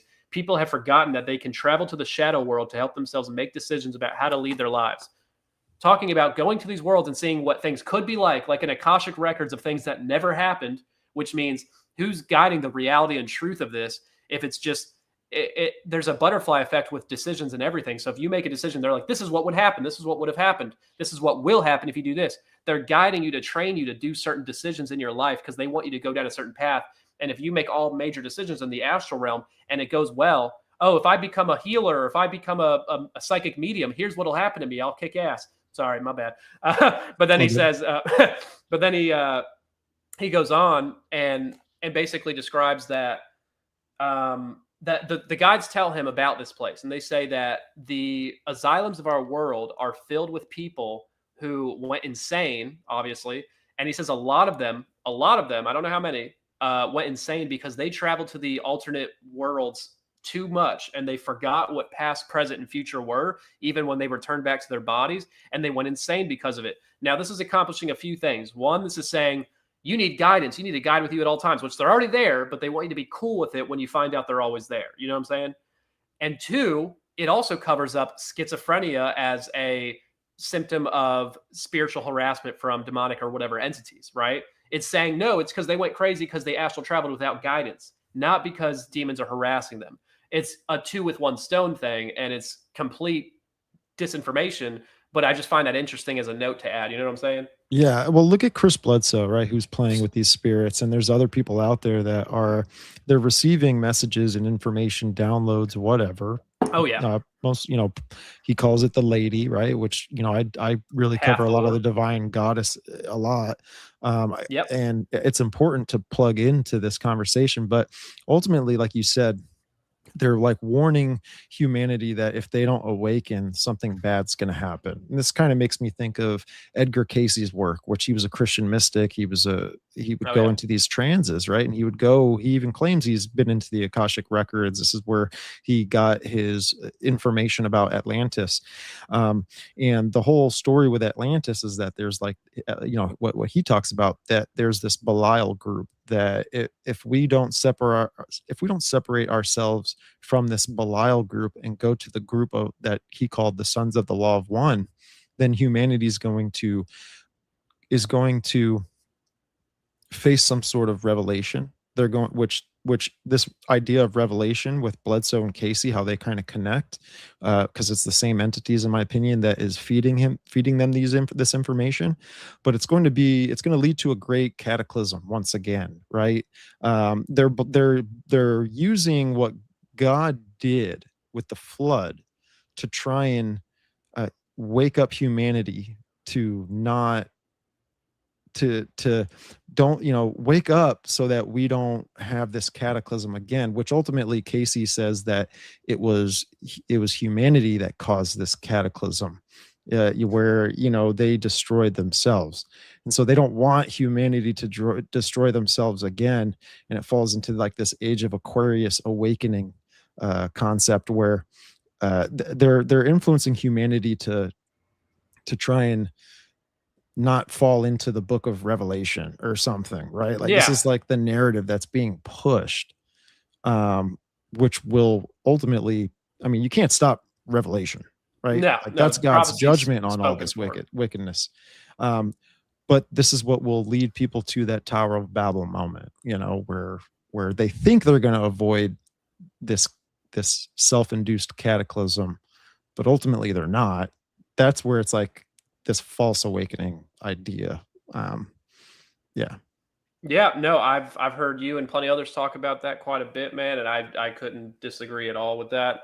It's definitely, I mean, it's funny looking back because this stuff started ramping up with the spiritualist movement in the mid late 1800s, and there was a lot of spiritual ramifications collectively. I think from that, thinning the veil collectively in a Babylon sense, and that was like the beginning, I think, of a huge shift of a lot of this channeled information coming out, a lot of these spiritual encounters, which have been happening since the beginning of time, but on like a massive scale with people getting into divination way more since the mid late 1800s. And since then, it's ramped up exponentially, and witchcraft and warlocks are everywhere now. And they are all guiding this narrative with incompatible details often, but thematically all in that exact direction you pointed towards, which is we need to awaken ourselves. We are part of source God. We can become like that. It's the lie in the garden, of course, rebranded on a mass scale, but it's ramped up as spiritual encounters do. And what does that mean? I mean, people think there's all these sorts of spirits and all these different beings that we could encounter. And it's like, why do they all have a cohesive kind of narrative going on for the most part? Yes, the details differ, but why is it all in one direction in opposition against Yahweh in a coordinated effort? Beats me. But it's Right. just the pattern is old as time, man. And I lay out a lot of evidence of that in my book, I like to think. But I can keep going on this rant here and get to Robert Bruce, not Robert Monroe. He's another astral traveler who wrote this 600-page crazy book called Astral Dynamics, breaking down less testimony and more some testimony, but more just like the dynamics of astral travel. And boy, is it insightful. Because I read this, and I'll just get into it. And I'll tell my story in a minute. But he talks about entering paintings in the astral, and he says the projector then moves into the target rather than passing through it. This seems to trick the subconscious mind into creating a virtual astral realm around the projected double, identical to that shown in the picture or mirror being approached. When you project, you go towards the poster, keeping your mind blank. Don't think about what you're doing, just gaze at it and move towards it. As you approach it in this way, your subconscious mind will be tricked into creating an astral realm exactly like the poster. Just move up into the poster. It's like stepping into another world. Everything in this world will be exactly like in the poster. It will appear to be a normal three-dimensional world, an exact copy, indistinguishable from reality. To customize this world, cut and paste small pictures of things or people you want to find in this world with you when you enter it. If you cut out a small picture of someone, living or dead, your subconscious will create a thought-formed shell, and they will be there waiting for you. This may be an excellent way of communicating with those who have died. That's bananas. He's he's telling you just jump into a poster in the astral or a painting, and it'll generate instantly a world just like it. And if you want to meet your dead loved ones, you can just put a thing there, and it'll activate the real one to come up. Or maybe it'll be a thought form shell of your own creation. But maybe you can meet the actual dead person by just putting a picture of them on this mood board poster and jump into it. That's and creating a simulation. He says your subconscious mind tricks you, not an entity facilitating it, but your subconscious. It's you. It's all you. That's a very interesting, crazy thing to read for me. I didn't try that myself. But I Yeah. tried So this. Yeah, go ahead. this, what I was just showing, right? That is this the book? Yeah, yeah. I have the one on the left, the white with the flower thing on it. But yeah, it's the same thing. That is, it's like, yeah, it's a crazy long book, and it is chock full of things like that. But that's on the And more crazy side. this look again. I was just talking about this with Doc, the show from last night. This is like, I think this can connect to Venus, Lucifer, Yeah, the that's a goddess, symbol he sees in the astral, which is why he chose it. and this is like the Fibonacci sequence, the what the what the mystics call like the fingerprint of God, Yeah, it's the pretty infinite, much. golden ratio thing. And it might have, I mean, it might have something to do with like creation, right? 'Cause we Oh see yeah, but it doesn't. Yeah, universes, they're in a spiraling. but they're Uh, inverting the purpose and meaning. exactly. Lucifer is really good at telling people how creation works, Yeah. and because he's of the spirit realm. He's not of this physical plane. He's a scientist, and he's going to describe to whoever it is he's giving these experiences to how things work. And he's the framework behind it is to hopefully these people through the experience believe that this is God, and then that turns into you following him, that he is God. Mhm. And it's blasphemy. It's wild, man. Yep. Yeah, it's happening everywhere, man. We got quite a few more to go through. I'm going to Cool. try to keep some speed here. Okay. And then Robert Bruce also says in the same book, uh, he says, avoid windows and mirrors during real-time projections, as well as any other highly reflective surfaces, even still water that is reflecting the sky. Passing through a reflection can shift you out of a real-time zone, like the real world overlay that you're ghostly traveling to before the realms. Can shift you out of a real-time zone and into a mirror image world, into an anomaly. This is in principle very much like how virtual reality projection works. Once inside an anomaly, it can be difficult to return to the true real-time zone without returning to the physical body. Use walls, ceilings, and doors wherever possible to maintain the real-time aspect of your projection. Even looking into a mirror or reflection is a potential hindrance to the integrity of a real-time projection. It is very easy to unintentionally slip into a reflection without noticing your shift out of real-time into an anomalous copy of it. I thought he was full of crap when I first read this. And I was like, no way, I'm going to try this, because I have a huge mirror in my little dojo I was going out of body in. And I do it one day, and I dive through the mirror thinking nothing, I'm going to go outside the wall and be outside after that. And blammo, I'm in a reverse alternate world I just portaled through, and everything's the same. I see my body, but everything's reversed, and it's unnerving. It made me feel uncomfortable, and they were probably jacking into me, making me feel scared, because I don't get scared. But I was freaking out, and I was like, I'm thinking, am I gonna be stuck in reverse image world and gonna be or right-handed now, because I'm left-handed? And am I gonna be like retarded and gay now? Is that what's gonna happen to me? But that's the thoughts that's going through my head. So then I jump back into the mirror and go back to my body, because I was like, I was worried I was going to get stuck there. And that's how stupid and messed up my mind was because of this stuff, man. It's crazy. Yeah, now this is that you made me think with the mirror and all this stuff with the movie The Matrix, which is a Gnostic movie. Oh yeah. And this is the mirror, right? Where he's like plugging into an awakening process or Uh-huh. whatever. Again, I'm not a mystic. He got so the he just got the don't know. download jacked into him. Remember that? Yeah, it was covering his body, which I make connections with the Black Madonna. And a good illustration of the Black Madonna is the movie Lucy, where she's getting covered with the black goo at the end of the movie. Oh, the black goo. Right. It's kind of like the same thing. But yeah, wild. Yeah, they like to program these little concepts everywhere, man. It's actually insane how often Yeah. they do it. But yeah, we got another one in, is this Leland or Monroe? This is Monroe or Leland's work. And this is again showing people how detailed and how crazy the control is and how real it can feel. So this is going to blow people's minds maybe, but he says, as if his guides tell him like the day before, hey, we're going to give you one final test before you get to the next level, kind of thing. Stupid. And so in his dream, they come to him. So this is an astral thing from a dream, keep in mind. And he says, as if in an unusually vivid dream, I became a single blade of grass. A strong wind blows me this way and that, and I feel exhilarated. All at once, I become aware that I'm surrounded by millions of other grass blades. I make a startling realization. I can simultaneously maintain an awareness of myself as a single grass blade and as a multitude of grass blades. Yet my unique beingness has a precise location within the vast tapestry of grass that surrounds me. Very good, the overseer says. You learn quickly. We've designed a set of images and sensations in order to illustrate certain aspects of the human condition, he says. Our intention is to show you how the evolution of human consciousness looks from our perspective. One, normalizing the Borg and hive mind situation, describing it perfectly. Oh, I am aware of myself, but I'm also aware of being connected to the whole thing.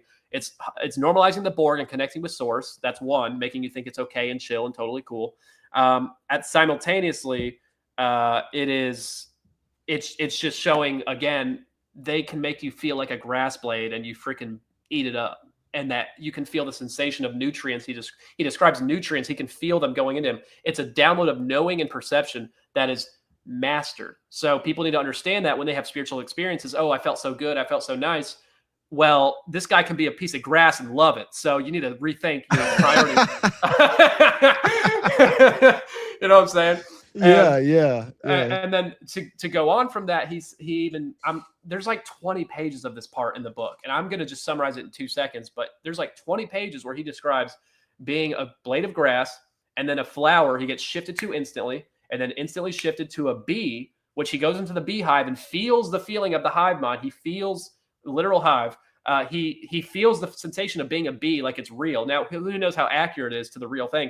But we know that demons can possess animals, so they probably know what it's like to simulate, and they can simulate these things based off their knowledge of connecting to the information hive mind of all these animals, in my opinion.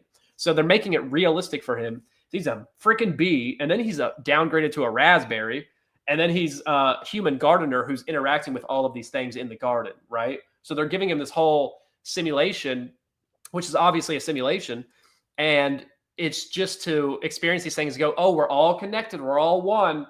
We're all joining the hive mind. It's totally chill. There's a couple other reasons, but that's what they're getting at there. And then Bob Monroe in his book talks about a similar thing where he's taken to the year 3000.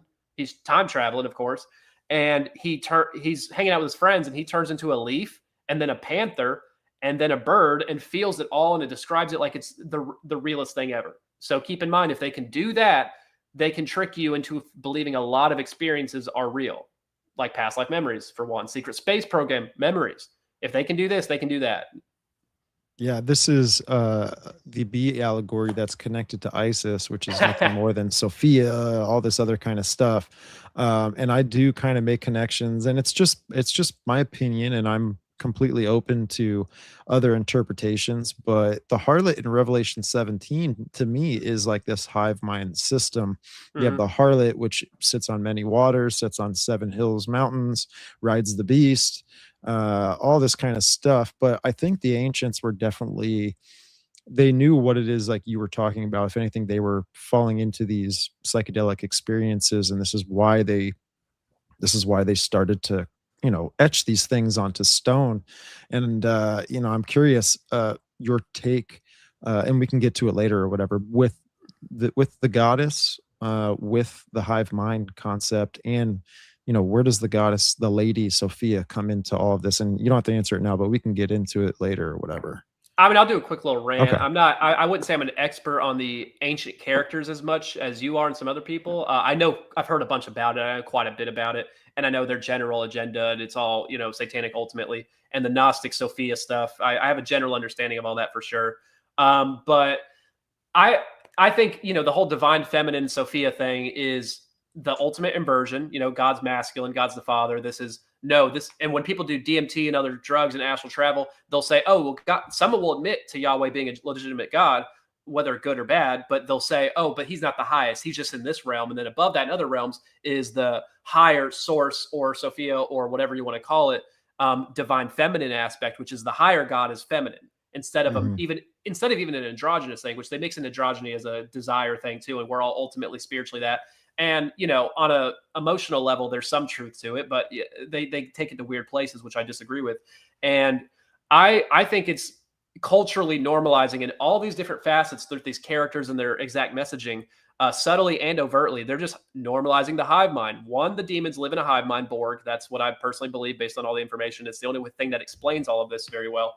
And that's why they're all telepathically connected. And when people have telepathic abilities, they're really just merging with a demon, giving them those abilities, which then makes them think they're advancing spiritually, but really they're plugged in to an entity who's giving them that power. Doesn't want you to believe that, because it needs to be, oh, I'm initiating it on my own. And the more you initiate and go through initiation and try to grow your spiritual abilities, the more you're allowing merging and possession until you're fully possessed, which does take a long time, according to books like Malachi Martin's Hostage to the Devil, one of my favorite books, where he describes full possession taking a long time and a lot of consent given. So this is a process of gaining that. The more people are conditioned to these ideas, the more they can ease in, subtly or overtly into getting possessed, because they want to possess everybody. That's the goal. So they have to convince you of the philosophy behind it first. You know what I'm saying? Mm-hmm. So that whole Sophia Gnostic outview philosophy, join with source, reincarnate or escape the reincarnation trap, is ultimately going, oh, join us. Ultimately. So that's just a little rant. That's slightly off topic, but I think. Yeah. Thanks for the super chat, Chris. He says, but he can't create like we can. Children so jealous. I think this is back when we were talking about Lucifer and all this. Yeah. No, this is why he hates Christians too, right? That's why he hates mankind, because we will judge the angels one day, right? Like there's a special love that God has for us and why he created us. And ultimately he, pissed him off. Why do you think he went in the garden, did what he did? Mm-hmm. Yeah, you're right, brother. You're right. Thanks, Chris. Yeah.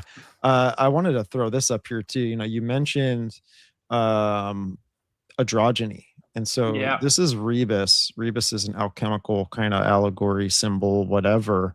And what Rebus to me, what it stands out, or how I can describe this, is when you have male and female coming together as one, it's unity, but it also means balance.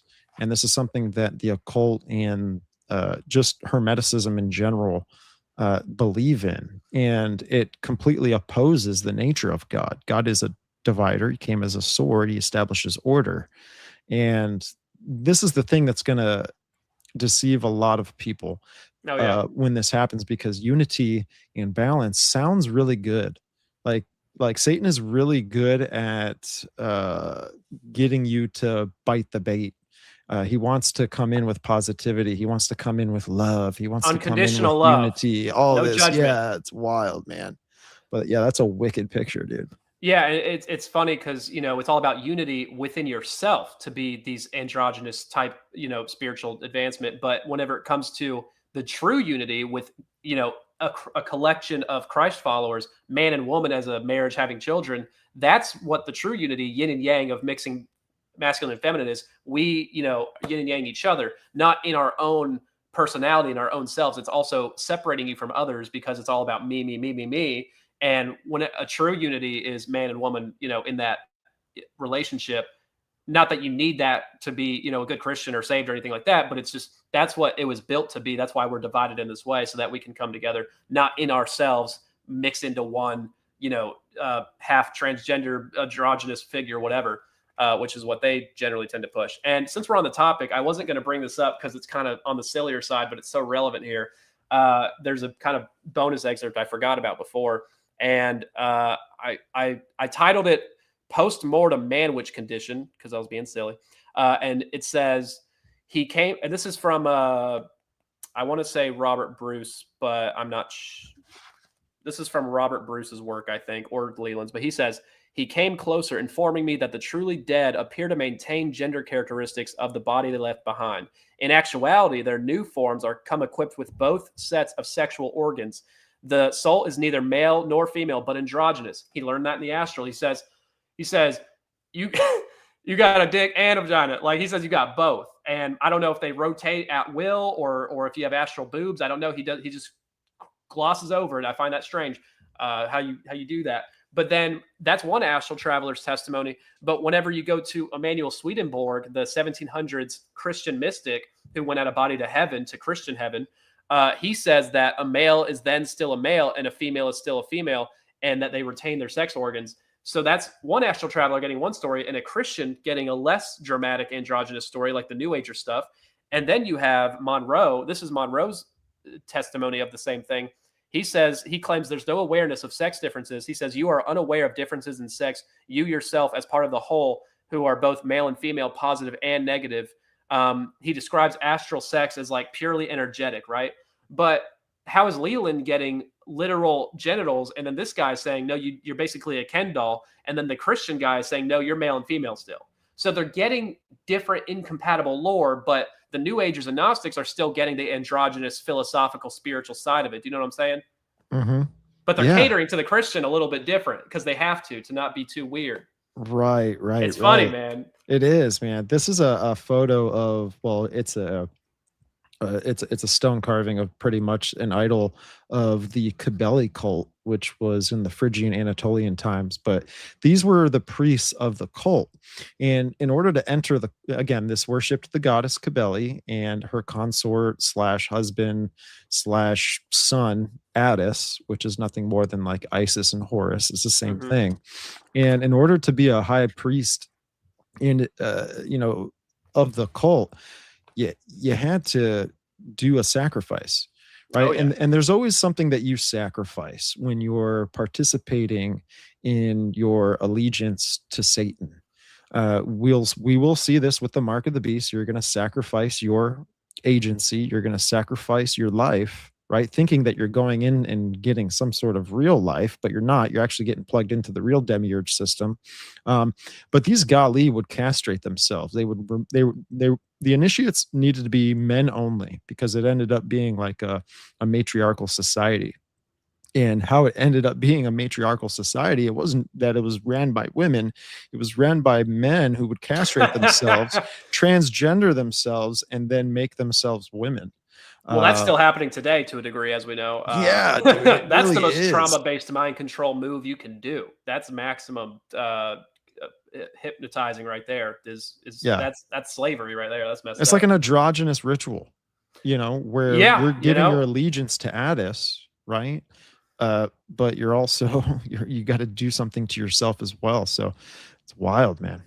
Yep, they get all over the place with that stuff, man. It's pretty obvious from a mile away, but it's mixed into the culture now pretty heavily, sadly. Yeah. But what are you gonna do?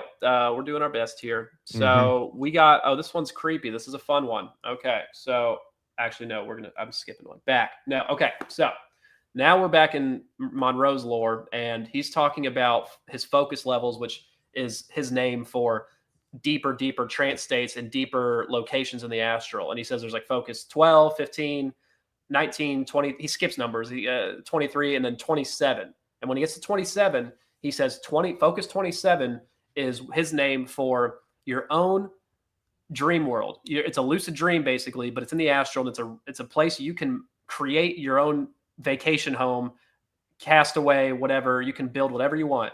And he says each individual is invited to create his own personal and special place within Focus 27, a place to which he may return at will. The forms that these places take are as varied and unique as the participants themselves, ranging from log cabins by quiet streams to clumps of trees, South Sea islands, palaces of crystal, and corners of one's heart. So you can create whatever you want, and they describe pretty, impossible things that some people create in certain testimonies, which we don't need to get into, but you got to keep in mind always an entity present. After that, he says the guidance may be requested according to our participants in many different forms. It may appear externally or sensed internally. It may be constant throughout all the experiences or change from time to time. Reports include mention of a glowing white shape, an individual called Sam, a hooded figure who revealed himself as a famous film star, a little dog, the color blue, a human hand, and voices saying, "We are here." Some participants do not see guidance as separate from themselves, but in any way, guidance and I are one, as one report says. So even in your own dream world, you always have an entity present exposing themselves in the silliest and dumbest of ways. Or sometimes it's in your head and you just feel it and know it and hear it. So like I said, you're never alone in the astral, even in these areas. So keep that in mind. Who's facilitating it? Your psychic abilities, our natural abilities, or an entity who happens to just be standing right there at all times, invisible or not. Yeah, what were you saying with imagination or something, or like, man, are you talking about kind of, were you hinting at something with manifestation or? I'm saying, yeah, like you're in Mormon heaven where you can create your own like little vacation home. You can have a thought form wife, which one of the guys he visits actually does, who's basically a sock puppet for a demon, but he's banging her in the astral. And he has a vacation home, and he's now the guy he's visiting is Robert Monroe's dead friend. He thinks he's visiting that guy, but really it's a demon. So this demon playing his friend is claiming to be in between incarnations, and instead of going to learn or going to plan his next incarnation, he's like, I'm gonna take a vacation, do my own little thing in my dream world, and bang this robot lady who's an astral creation. Now this is all fabricated for Monroe's entertainment and knowledge and learning, but it's absolutely insane that that is what they're sharing as the cosmology. This is a place anybody can go to when you are done incarnating, and it's basically hedonistic, factory where you can get whatever you want whenever you want, literally anything. So Wow. it's a lucid dream world, but with structure to it, structure facilitated by the entity attachments, but you decide what you want to do with it. And you can do whatever you want. And whenever Robert Monroe's wife dies at the end of book 3, he goes and visits her in Focus 27 and is banging her in the astral for years. Not a demon he's banging, not a succubus, just his wife that is in between incarnations, and they're still in love. That's beautiful, right? Not scary or weird at all. Wow. Yeah, it gets pretty crazy, man. Are you familiar with the Raelian cult? Yeah. I All right, just so watched you and Joel's thing the other day. I love Joel, by the way, and seeing yeah, y'all Joel's on the same awesome. thing was awesome. He's one of the best. I mean, that's what they did on their planet, the Elohim. Yeah, It was a fully yeah, man. liberated planet where they were banging cyborg robots. Yep. Sexual pleasure, lust, the flesh, all this kind of Yeah. stuff. Give me what I want right now. Moral development. Never Yeah. heard of you. It's like the complete opposite of Eden. It's Yeah. Lucifer's own But fabrication of it's Eden. catering to man's heart. What are your desires? Not what's best for you. Not The what is good flesh. for others. It's what Yeah. do you want right now? Hedonism. It's hedonism as a religion, basically, and that's look what that gets people. Just look at the world we have today. Where people have made it their idol. Wild, man. Yeah. We all know what it looks like. Don't look to all It's funny when we look at culture today, we can see, you know, we can see the influence of these spirits in culture. Yeah. And If you got eyes to see. yeah, it's wild. And I'm not here going to say it's like an as above so below thing, but it's what we're seeing forming in culture is similar to the narrative that these people that are going into the astral realm and what they're getting fed is kind of Yeah. like the same thing. Well, it's all one source ultimately, and they're playing every corner of culture. They're media, through prophetic figures, through influencers. They have uh, mechanisms of the industries behind them, tech industry. It's all ultimately satanically controlled. Satan's the god of this world in the worldly material sense, as the Bible says, and by the time we're approaching right now in these last moments of where things are getting real, this is where Satan is getting a hold of as much resources philosophically, culturally, physically, technologically as he can to deceive the whole world. So it's taken a while to get to this place to where we've all accepted it, but now that we have, he has more permission than ever to keep it going at an accelerated rate. So that's just a simple way of putting it. I'm sure you would agree, but Oh we yeah. got we got some more crazy stuff to get on, and this one's pretty creepy. This one makes you feel some type of way. But basically, Bob is talking to his guide or his godhead, which is his culmination of all of hymns, the multitudes of himself. And they're asking him. They're like, "Hey, you're the last piece. You're the final. You're the chosen one. You're the guy who's gonna help us advance to the next thing." And he's like, "What does that mean?" And they basically short answer is they tell him he needs to find via astral travel a new homeworld for them to go to, a new universe or dimension or planet, etc., all the above for them to incarnate on, because they're tired of the Earth system. It's getting old. They've done it enough. And 1,000 of hymns, his Godhead, are asking him to help him do this. Which why can't they do themselves? They're already in the astral, right? But they're a hive mind. Keep in mind, and they've admittedly a hive mind of all of hymns.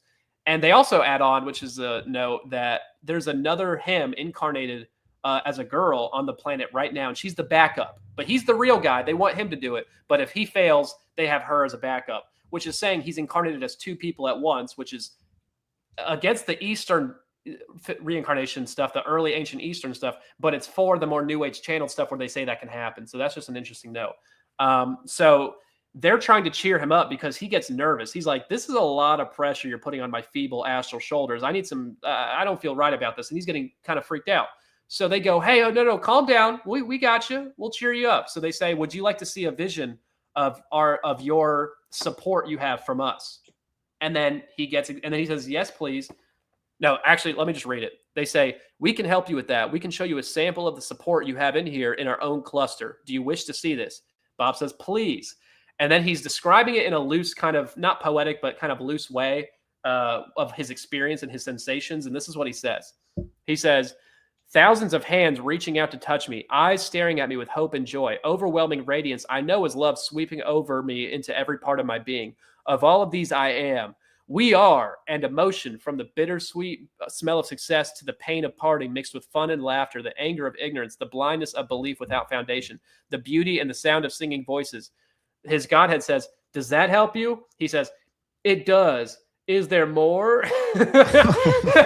It's literally like they're like in a little fish barrel and they're all in this like little dark thing and they're like, hey, we love you. Please, you're doing great. And it's like 1,000 of hymns and it's just the creepiest thing. And think about their side of it, living out this whole combination hive mind and then going, hey, we're going to boost the morale of one of our guys so he can help us go to another planet universe.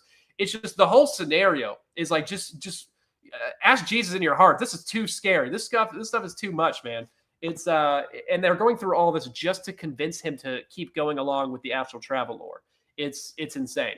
Wow, it really is, man. Yeah, it really is. It's a lot. Now, I mean, you've had a background, right, with some of these things. I don't have these types of stories, but okay. I don't. I have a couple of weird things, but nothing with entity guides in a deeper realms because I think they knew I was too aware of deception even while I was doing this because I was learning about a lot of deception in the spirit realm. But I was like, no, I can handle it. My high vibrations will tackle any situation. Stupid. I was retarded. But I think they knew I couldn't be deceived as easily because I've came to this point of like wargaming these deceptions very well. But at the time, I still wanted to do it. So I think they just decided to deal with me a little bit differently. And they did give me some spooky situations, but not like deep, elaborate deceptions to convince me of a cosmology because I was already believing in it. So it was the whole thing. Wow. Yeah. They're like, hey, if we try to mess with this guy, he's definitely gonna figure it out. And then I like to think so. I don't know. Yeah. Maybe that's egotistical to say, but sure. I did figure it out. So There you go. I can't say it's totally wrong. And they could read my mind, so they probably knew a thing or two. But yeah, now you're fighting back with the sword, baby. Let's go, baby. Let's go. Yeah. So I'm doing my best out here. So then we have another crazy one, and there's a lot of. I call this Bob has defeated God. And obviously that's not true and it's a joke, but this is what he believes happened. So, and there's a couple examples in the book of them basically giving him situations in the astral to be a bad press campaign for God. They're trying to make God, whether it be Yahweh, but they're insinuating Yahweh. And they don't call him that, but they say God. And they're basically trying to make him look like a total douche. And so this is what happens. Basically, he's out in the astral, Bob is, all alone. And he instantly gets frozen in place, sleep paralysis style in the astral, and he can't move. And he hears a voice that he describes as cold and admonitory, which is like disconnected, like doesn't care about you. And it's God saying, apparently God, entity claiming to be, says, I am the Lord thy God whom you serve. Getting very, King James version about it. So it's very legitimate. You can buy into that now.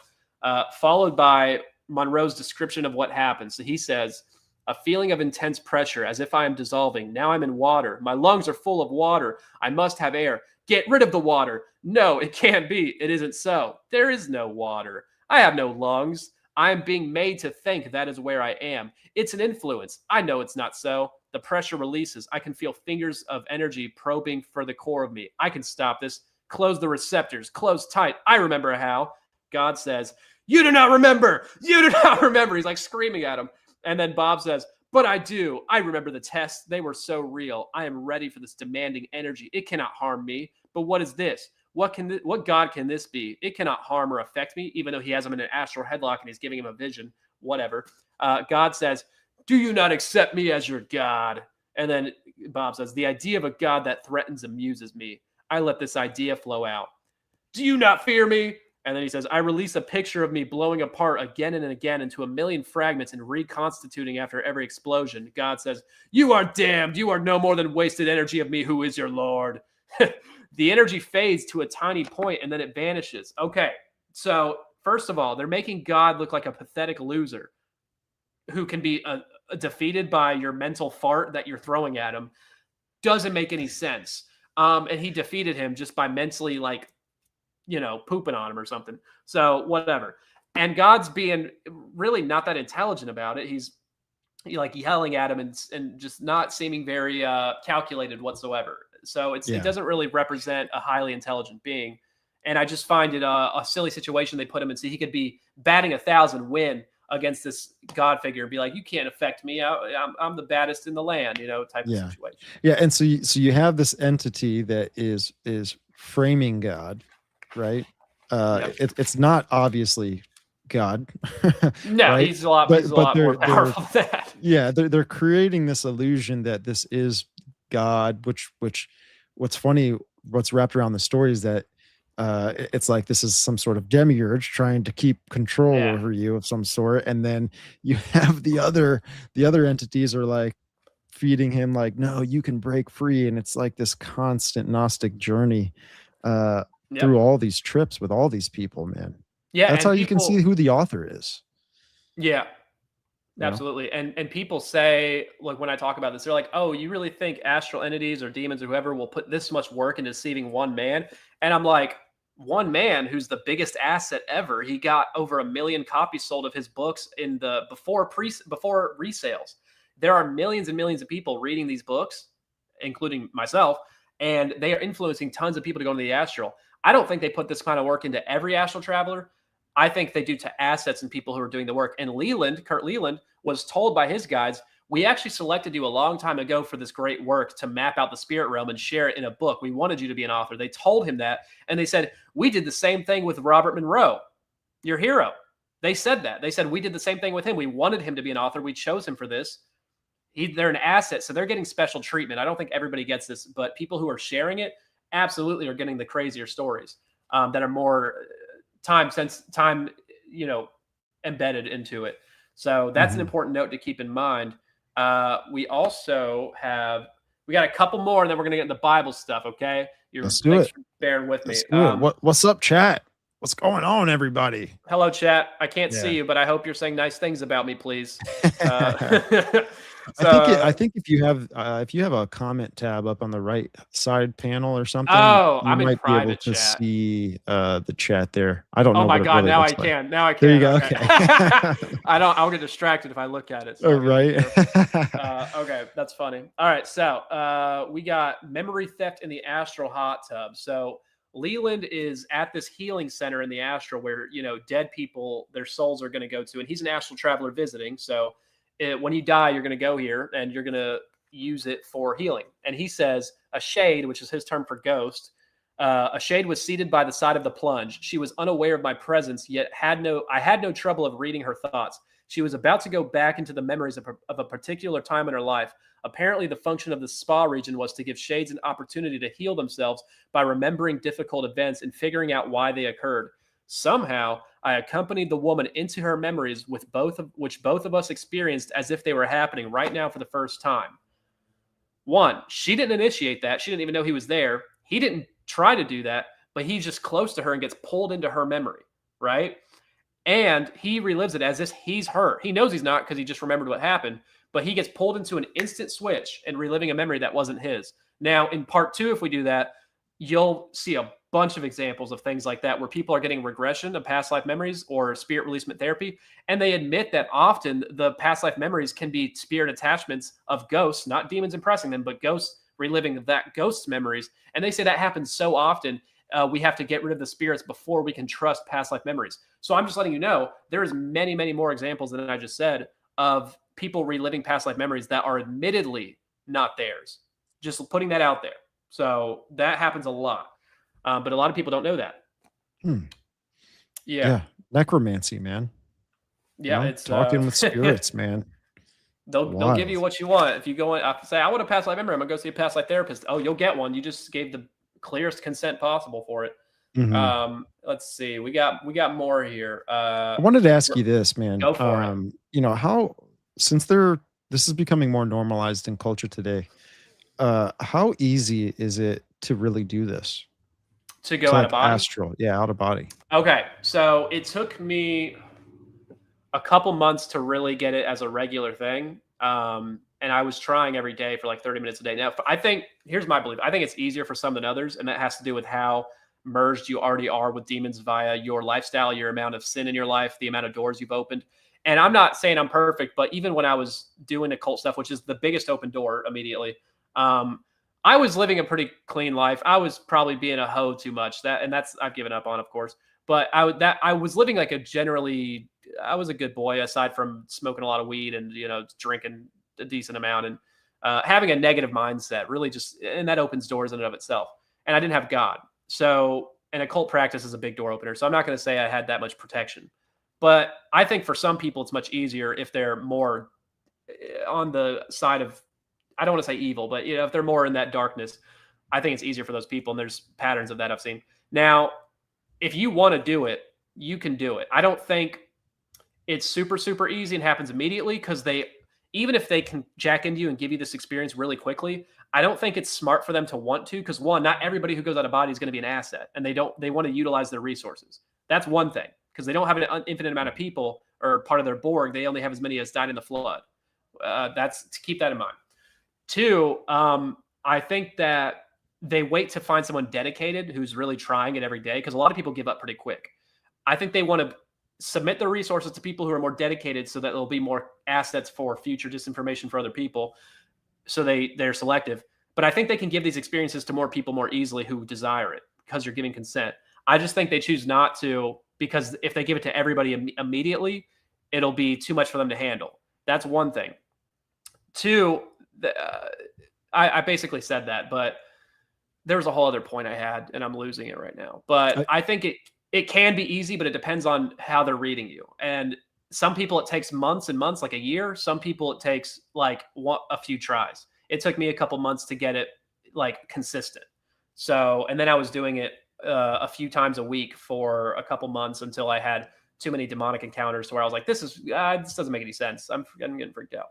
yeah, yeah. You know, I mean, my boy Jamie Walden, like we've talked to a few times, and he talks about Jake Barber's experience with the technology that he came across, right, when he was transporting, uh, Yeah. you know, in a helicopter mission, whatever, with the military. But do you think that they're trying to develop some sort of technology to almost like flip a switch on and off for this to happen? You know, I think the technology can do a lot with brainwave synchronization and getting into a theta brainwave state, which is the needed 4 to 8 hertz needed for psychic ability in general, like out of body, remote viewing, channeling, all that. You got to be in theta brainwave state, which is 4 to 8 hertz, usually around 6. I think technology can be a huge part in implementing that. Yes. Now, is the technology the experience, are simulations going to be technologically done?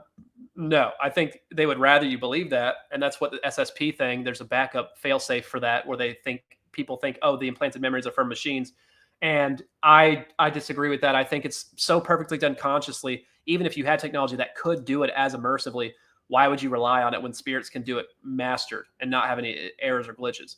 Now, is there technology that can aid you into these trance states and getting you open to experiences more? I believe yes. The whether frequency tech or whatever it may be is getting you into brainwave states. That's why people listen to binaural beats to synchronize their brain hemispheres to getting open to that theta brainwave state very easily. So I think they can do that on a mass scale. Now, it doesn't mean you're going to get a theta brainwave state when you're walking around or on a jog or driving around because you have to be pretty still for that to be achieved. But they can maximize that depending on your situation, and I think give people their experiences, and they'll probably do it while you're asleep in bed, and then you can be activated into the right brainwave state, and then you will get a visitation in your dream. I don't know, that's just a guess, but technology absolutely can and will play a part. I don't know, and there's stuff I don't even know about in the technological realm that I've watched plenty of content on it, but there's so much I don't understand about it that I'm probably missing a huge piece. But that's just what I would say about what I do know. There's a CIA document that's out, and it's called the Gateway Process, and it Oh really yeah, yeah, talks about semi-sync, sorry, where basically it's binaural beats, right? Well, I think that's a good way to put it, but it's yeah. That's the same thing. it's basically that our brain is two parts, right? Left, right. And if they can put in the right frequencies in the right ear and in the left ear, then you can make the mind come together as one. And then I Yeah, also think that affects the dark brain, the dark matter, which uh, Epstein was obsessed with. And it basically, the dark brain and the dark matter deal with the unconscious, the subconscious, uh, parts of the brain. And if you could manipulate, if you can manipulate the brain to work together as one, then you could probably access little areas or just a certain percent of that subconscious or the unconscious of the brain. And then this is what would put you into some of these states. I don't know. It's yeah. just really wild, man. Well, you know, Um, trance states ultimately lead to disassociation, and disassociation is emptying your mind. That's why when you meditate, they want you to empty your mind, because when you empty it and you're also choosing, consenting to do so, you are giving permission for somebody else to fill it. That's what I think is happening is the merging thing. That's why meditation is okay if you're doing, you know, focused on something, hyper aware, focused on scripture is good. But if you're meditating and you're just going zoinked out of your mind and you're like losing track of time, you're emptying your mind so somebody else can fill it. That's why they push the whole transcendental meditation, which is the most disassociative one. That's what I see when I see all this. So they're going to have technology to make people massively, collectively disassociate and be open perceptively to the spiritual side to now come in. I don't think it's all technological. I think it's technological mixed with now spiritual forces coming in now that you're opened up. I think that's a huge factor here. mm, Yeah, right it's on. crazy. Yeah, I mean, I think this is coming with the new religion Yeah, that's yeah. going to be here. I don't know when, but it does seem like it's pretty close, especially with Oh, we're all moving. the. We're on a big old track right now. Pretty Yeah, it's a crazy. huge track, dude. It's getting bigger too. More people are filling the lane Yep. with Yep. all Yep. of this, man. It's crazy. Fun times. Never And I bored. think when Bledsoe's talking about this knowledge, and you have all the other mystics out there with, you know, in Egypt, the Giza Plateau, falling into the Atlantean narrative with Casey's work, and the SAR radars that are finding these areas of the Giza Plateau that they never knew existed, and now they're going to start digging for these things. I think they may come across some hermetic principles or hermetic knowledge, which would then, uh, you know, awaken humanity to fall into this world religion. You know, a new spirituality. They're going to they're going to present it in some sort of way and say, look at the ancients, look how they built all these things. It's because they were elevated consciously. They were in tune with the spiritual world and the physical world, and they were worshiping this religion because it was connected to divine source and all of this wild stuff, man. I hope I die first. I hope Yeah, I'm you dead. know, I'm kind of if I get decapitated by the powers that be, I wouldn't be shocked. Right. I want to, live through as much as I can and just see if I can be helping other people as much as I can. But I know it's Mhm. going to be traumatic no matter what, and it's going to be freaky, and I'm going to be like, I wish I died now. Yeah. I Dude, know I God, don't imagine I'll struggle with that, but it's gonna get so wild that God is literally going to, like, we're gonna want to do nothing else but preach the gospel of Jesus yeah, Christ. Like, yeah. it's gonna get so It'll empower wild. the good side, of course, but it says a lot will fall away, man, and that's why I'm trying to get out here and dispel a lot of the disinformation as much as I can. So, I Amen. can limit the falling away as much as I can in my own personal way. Hmm. And I think this information, if people understood, is highly, highly implicatory and explains all that, because they're gonna, whenever this stuff comes out, they're going to have all this evidence for reincarnation locked and ready to go to push in people's face to be like, see, it's proven though. We have the evidence. And the evidence is incredibly convincing if you don't understand the concept of vision control. And once you have that and you understand the Borg hive mind data collection, everything's explained. And Hmm. that's for later. But, it's people need to, Christians, even though they know, oh, it's all demonic, let's stay away from that. If they don't understand what it is, they could be turned away and convinced of it because it's going to be so convincing when the fake aliens show up. And whenever, if it happens to be handsome Nordic good cops that are like us from the future and they're all sexy, oh, guess what? People are going to be like, I want to be like them. And they're sent by the light beings and they're like the physical conduits for the source. And they're here to save us and let us know the reincarnation trap. That's the mess. That's the story, I think, that's kind of being pre-programmed in the lore. Look at Matthew 24. There'll be false prophets and Yeah. false Christs that rise. No And doubt. that word Christ right there is like super key. Like I'm thinking it's going to be ascending masters versus the Draconians. They'll say Jesus was one of them, or they'll say, oh, we got Jesus right here. Look, he's a handsome Nordic, maybe. I don't know. They're already preparing us with the narrative that these what they're doing with the alien narrative is they're only making us look at one part of it. Yeah. And they're hoping that people just get tunnel vision on this one part. And the alien thing is getting demonized. I mean, J.D. Vance went up there the other day and he's like, yeah, I think aliens are demons. Like he's in on this whole thing. He's saying that because it's a PR statement. Catering to the Christians who will now listen to him. Right. When he says, oh, I know the truth now. Yeah, and so you have this. Oh, but the Nordics are angels. right. Well, I'm thinking almost like it's going to be where the Draconians, the Greys, the Nordics, and the Mantis, right? There's all different kinds of little species. That's the bad cops here, I think. Yeah, that's the bad. All the negativity of abductions will be swept under the rug to them. The Nordics will not be those people. They'll say they're separate groups, different factions, because there's all these different factions. Yeah, and then when whatever these false Christs rise, right, and they're preaching something to humanity, right? That's like what a Christ does, trying to lead people in some sort of way. And they're going to point and say, hey, look, these aliens have control of the world. They've been controlling the governments. They've been controlling. They're the demiurge or whatever. So follow our way to ascend and to free yourself from like this prison. No, that's kind of like how I see it maybe playing out. Well, it's pre-programmed so much. If we have enough clues to know the general outline of what's going to happen. So and I think it's, Gnosticism, shoving down the New Ager side as like you've been lied to, deceived by the all love and light people. It's actually darker, but it's still reincarnation based, still ascendance based. It's creating your heroes and villains. I think that's the story I think I see playing out. Yeah. If you don't mind, I got a couple more things. Okay. Try to be quick, and then I'm gonna do the Bible stuff. That's you're gonna love it.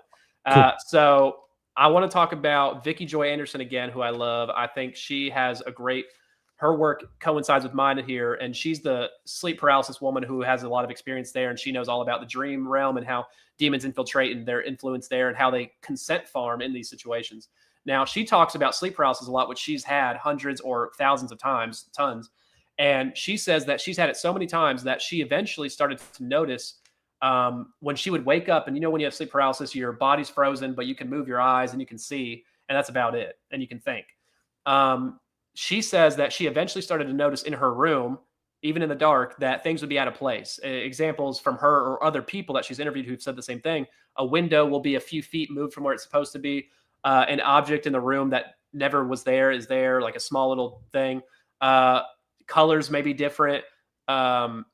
Furniture might be moved slightly different, but it's close. Like everything's perfect except a few little things are off. Now, she says that her opinion is that these are still dreams. Whenever you're getting astral or whenever you're getting sleep paralysis, you're still dreaming probably all the time, if not most of the time. And it feels so real that you do not know that it's a dream. And they're creating your dream room to look just like your real room, but it's slightly off. Now, is it off because they're not perfect at detail control here? I don't think so. Based on what we've seen, they're pretty calculated. My opinion is that they're off slightly because they have to leave they're telling you some sort of clue that it's a deception. Now in the astral, it's all crazy and, bananas to where there's enough clues. But in this situation, when you're not pursuing it via divination, you're now a victim to spiritual harassment. I think different rules apply and they have to leave clues. And those clues are leaving things out of place so that you may come to the conclusion that you're dreaming. Maybe I'm wrong, but it seems to be like a consent clue thing, revelation of the method, whatever. It seems to be up that alley. Now, or they're not detail oriented all the time, whatever. Either way, they mess up. So my point is, if people sleep paralysis that they always think is real and their body's frozen, your astral body's frozen, and they made it feel so physical that you can't tell the difference. That should let people know who've had sleep paralysis and know astral experiences, that's how real it feels. in all these astral scenarios. So they can make you feel that real. That's an important note. Two, it explains a lot of the visualizations and manifestations that happen. Not that I don't think the phenomena can, physically manifest in hologram or whatever. I just think a lot of it is in this astral scenario where you think is real. And that also gets into astral abductions and how they feel real, but they're always not, or not always. And I think there's physical real abductions, yes, by Nephilim meat suits, but I'm saying they do both. And they are meant to confuse you with disinformation in these astral ones, in my opinion. And I think that's important. For example, one example I love to bring up is there's stories of people seeing gray aliens in a sleep paralysis mode where they're probably in an astral scenario, but they don't think that. And they're seeing a gray alien manifest, and it kind of freaks out like, oh, you see me. And then it presses a button on its belt, and then the button on its belt shifts it into a shadow person. What is the goal of this? If this is a simulation, the goal of this is to trick you into thinking that the phenomena of shadow people is technological and it's aliens, and that it's not actually spiritual, which is happening in a spiritual realm, in a dream type realm, controlled simulation, but you think it's real. So you think you're seeing an alien technologically shapeshifted into a shadow person, but really it's an even deeper theatric to make you think it's technological. And I'm not saying there's no technology here. I'm saying that's not what that is. Isn't that crazy? Yeah, that is crazy. It's clever. It's very clever. I tell people this and they're like, no, they just caught an alien slipping up. I'm like, the aliens aren't slipping up like that. I'm sorry. They're doing a better job than that. I'm sure they slip up. But they don't go, oops, my little thing malfunctioned. Ooh, let me press stupid. And they let you remember it too. It's come on. Yeah. That it's they want you to tell people about it, so it becomes a story. Oh, it's technological. No. Right. So I think that's very important. And that's a great point. Thank you. I love that one. And another crazy one is, now that was Vicky Joy Anderson's work. I'm not the alien part. I think that was something I figured out. I don't remember, but that was her work. And then the next guy I'm stealing his work is Sean Tabbitt, and he's the near-death experiencer at Excerpts. He's a expert, and he's a Christian, and he's gone on and talked about a lot of things I agree with. One of which is, fake NDEs. And I think a lot of NDEs are legitimate and with God and promote the kingdom, but most of them are not. And does that have to do with the demonic side getting a hold of souls that aren't saved and they're giving their disinformation to them? I don't know. That makes sense to me, but maybe not. But a lot of people get NDEs from the demonic side, and it's vision control, just like this other stuff, right? So one example he talks about is Brian Melvin's story. And in Brian Melvin's story, he describes going to a heaven-like realm, a childhood home, it looks like, of his, and he's seeing dead loved ones, and they're all greeting him like, hey, so nice to see you. We love you. You're the best. You did great. And he's there, and he's there for a while. And I don't know how much time passed and how much time dilation is involved, but basically, eventually, things shift, and it turns into a hellish type realm very quickly. And everybody there, his loved ones, turn into serpent-like demonic creatures, he says. Now, he's resuscitated shortly after this, after seeing the mask be pulled down. An important note Sean Tabbitt says is, okay, well, if that's a testimony of NDEs, how many NDEs have people had where they get a heaven-like experience and they're resuscitated before this transition happens? How many could that be? Probably a lot of them. And what is the goal of giving someone a heaven-like experience, assuming they're resuscitated and then come back and tell people they were in heaven when it was really not? Well, it benefits the demonic agenda, because if you weren't saved by Christ, like percentage-wise most people aren't, then you just tell people you get back, oh, I died and I went to heaven and I didn't need Jesus. We don't need none of that. It has nothing to do with that. Unrelated. Great disinformation tactic from a demonic agenda standpoint. You know what I'm saying? Mm-hmm. Was this guy on Joe Rogan's show talking about this? I don't think he's on Joe Rogan, a controlled opposition, maybe, by the way, opinion. I'm with you on that. I'm with you on that. But he was on Confessionals, which, Tony's the bomb. And, I disagree with his analysis on a few things, but overall, Tony's a good man and doing the right stuff here. Yeah. Shout out Confessionals podcast. Yeah. I love you, Tony. Yeah. Merkel Media, baby. No, well, because there was a guy on Joe Rogan's show where he was basically, he had like this, he had an internal bleed, like an arterial bleed. I think it was the superior vena cava, which is like really bad. If that starts to bleed out, you don't have much time left. Yeah. And he had this NDE where basically it's similar to yours, where not yours, but the one that you're just saying, that his family members just started coming up to him, greeting with him. They were cheerful. They were happy. He was happy to see them. And he just kind of felt like something was off. and these entities were trying, or his family members were trying to say, hey, come with us, we're going to go to the paradise and all this kind of stuff. And something was just not sitting well with him. He was like, why? He was like, it was more of like, because this is all like a feeling he's describing. He was Yeah. saying something is off. These are my family members, or appearing to be, but I don't want to go where they're taking me.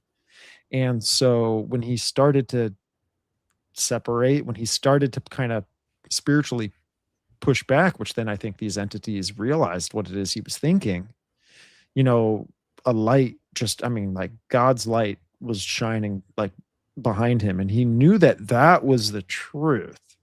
He knew that that was real heaven, right? Yeah. And this guy's not saved, but he said he knew that that was real heaven, and he didn't agree with where they wanted to take him, because they were going somewhere else.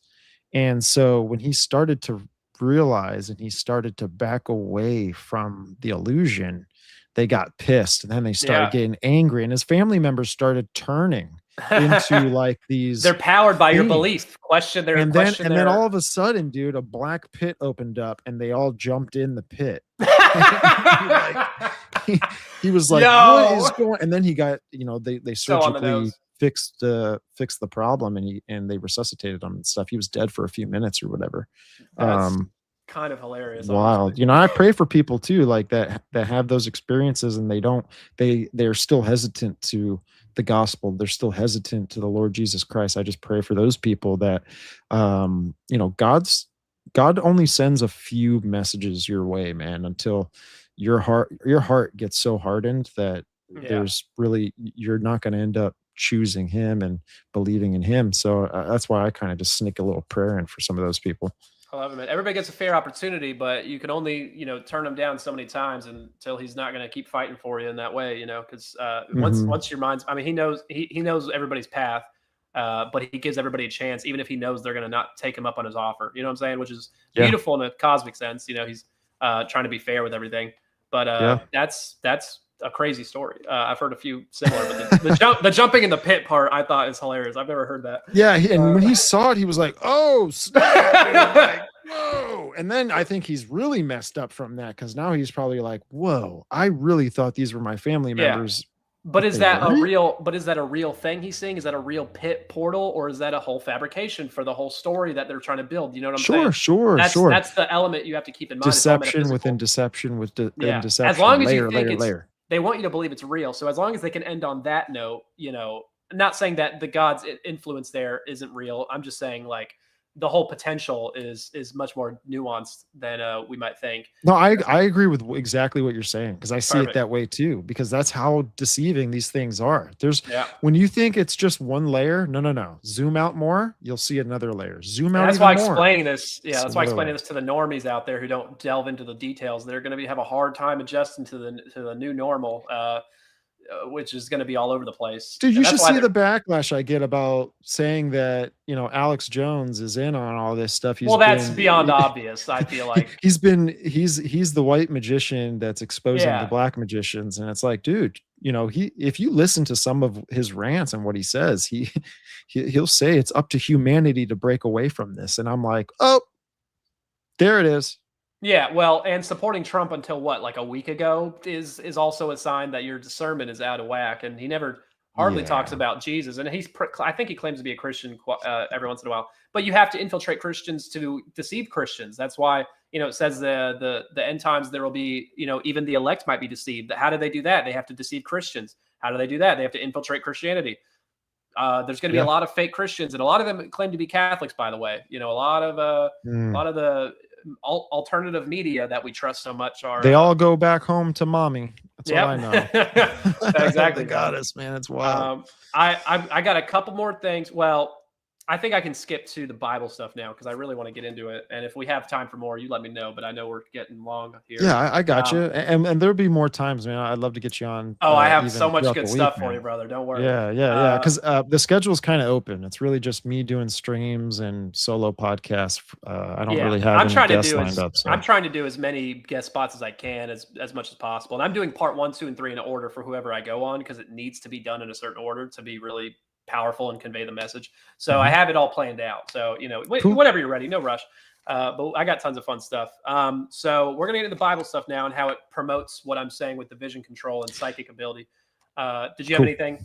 Yeah, no. If you have any verses, just let me know which ones they are. Well, I will in a moment. I'm gonna first delve into the story and explain it in my own ranty kind of way, just because we could read it in probably the same amount of time, but I'd rather rant about it because I got it locked in. So 1 Kings 22, which is also repeated in 2 Chronicles 18. Now, 1 Kings 22 is the story of King Ahab of the northern tribe at a certain point, and he is meeting with his brother-in-law, I think, because I think his kids are married, Jehoshaphat, who's the king of the southern tribe of Judah during a certain time period, which I forgot. And he is trying to get Jehoshaphat and his people and his tribes of Israel to combine forces to go and attack, I'm probably saying it wrong, Ramoth Gilead or Ramoth Gilead, and attack them and plunder them and, win a war because he wants to for whatever reason. And Jehoshaphat's like, I don't know. Is God cool with it? I don't want to piss that guy off. Reasonably so. And he's like, can we ask some men of the Lord? Can we ask some prophets what they think?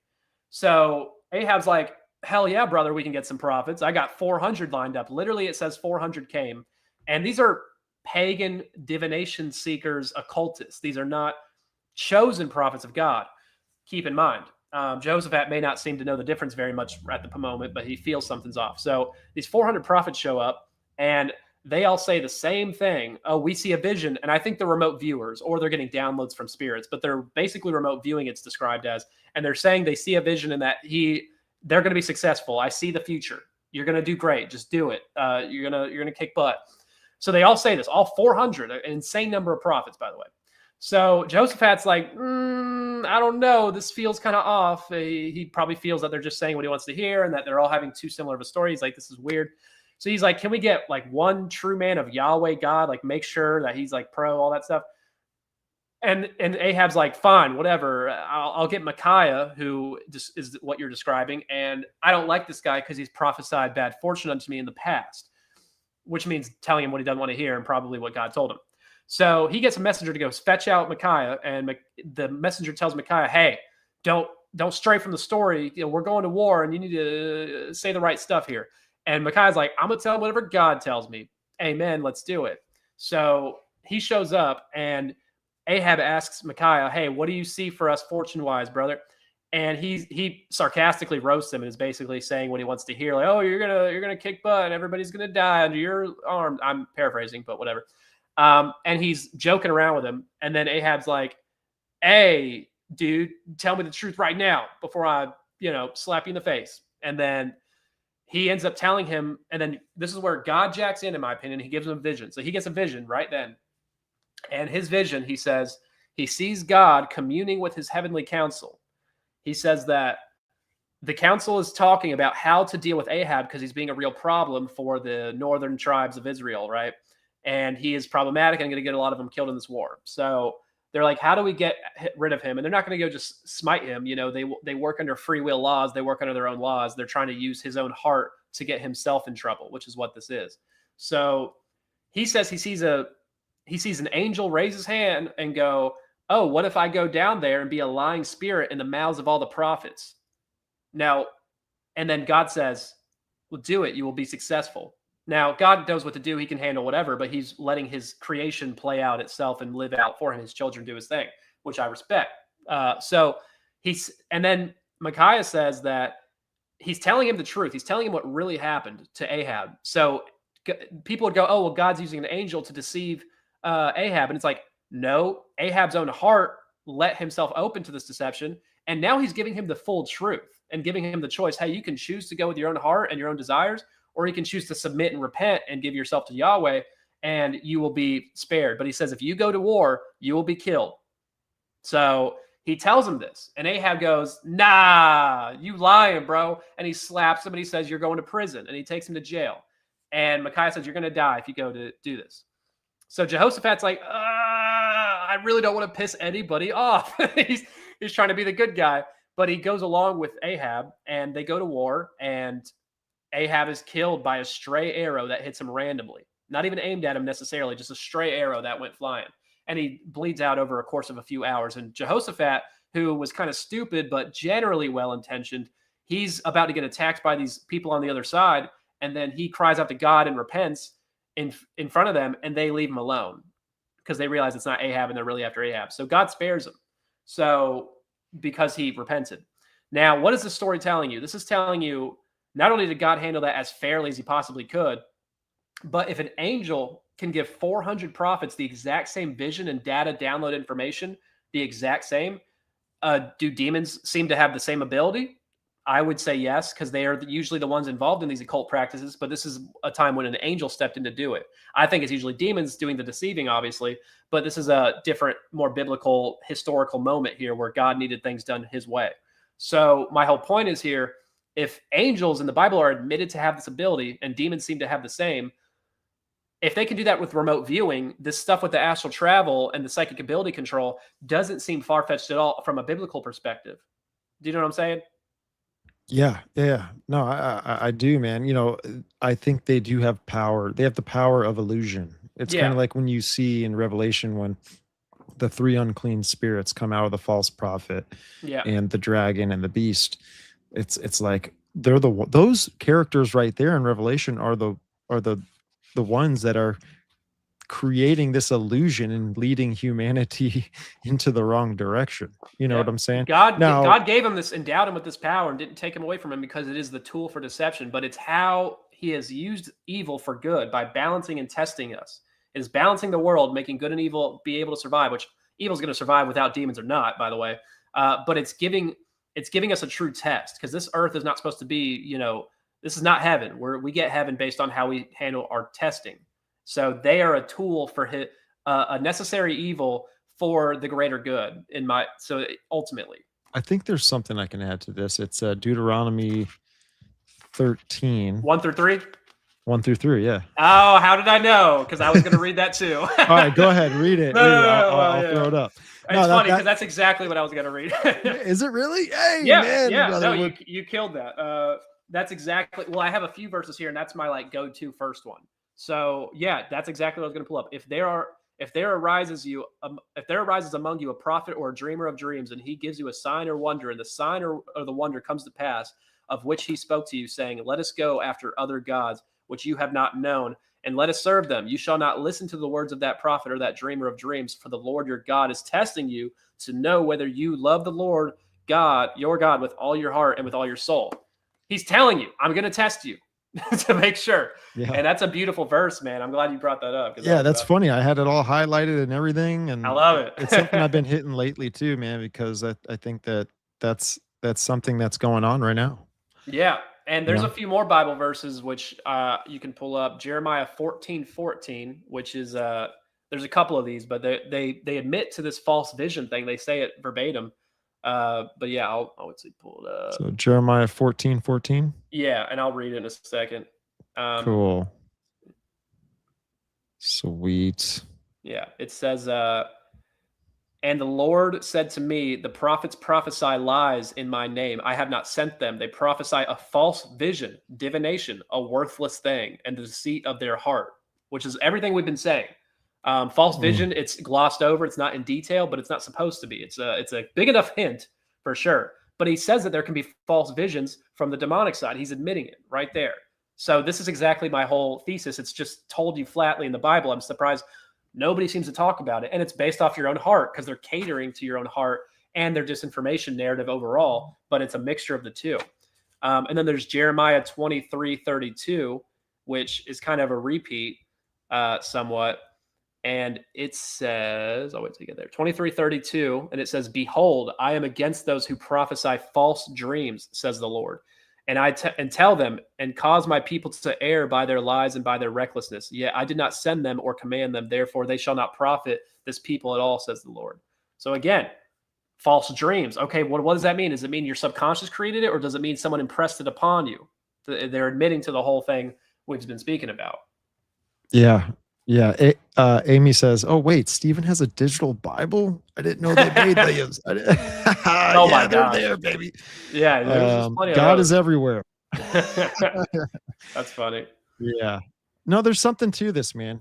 There really is something to this. I think it's the main tool of deception in their arsenal, in their belt. The vision control, the download information, it is the main tool. And if we can break down and demystify it for people, which I don't think God would even have allowed years before, but I think in the times we're in, this information he's wanting to come out at the right time, which this is no better time.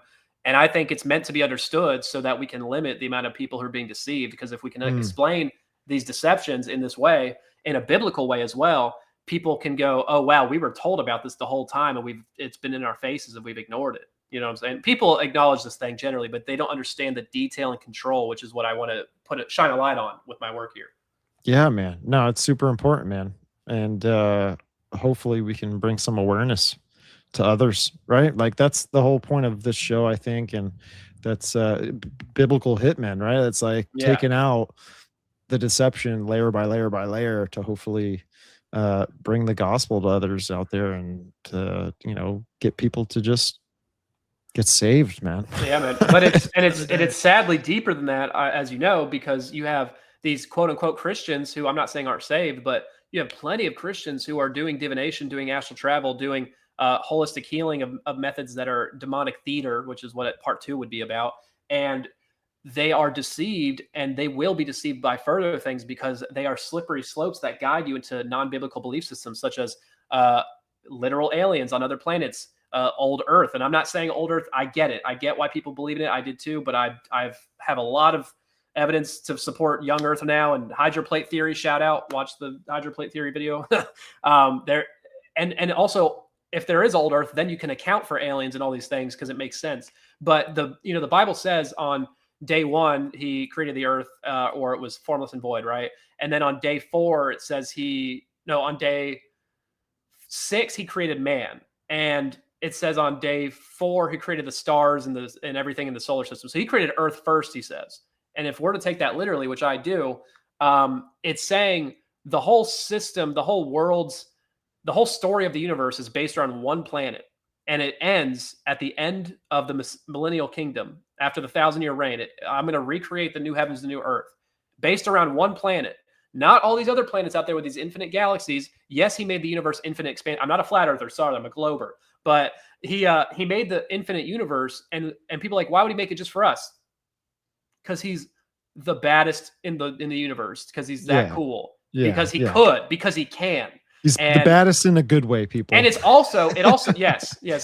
I usually say the baddest B word, but I'm trying to keep it clean for you, brother. Yeah. But I got to chill with that. I got you. He doesn't appreciate it, I'm sure. But my heart's in the right place.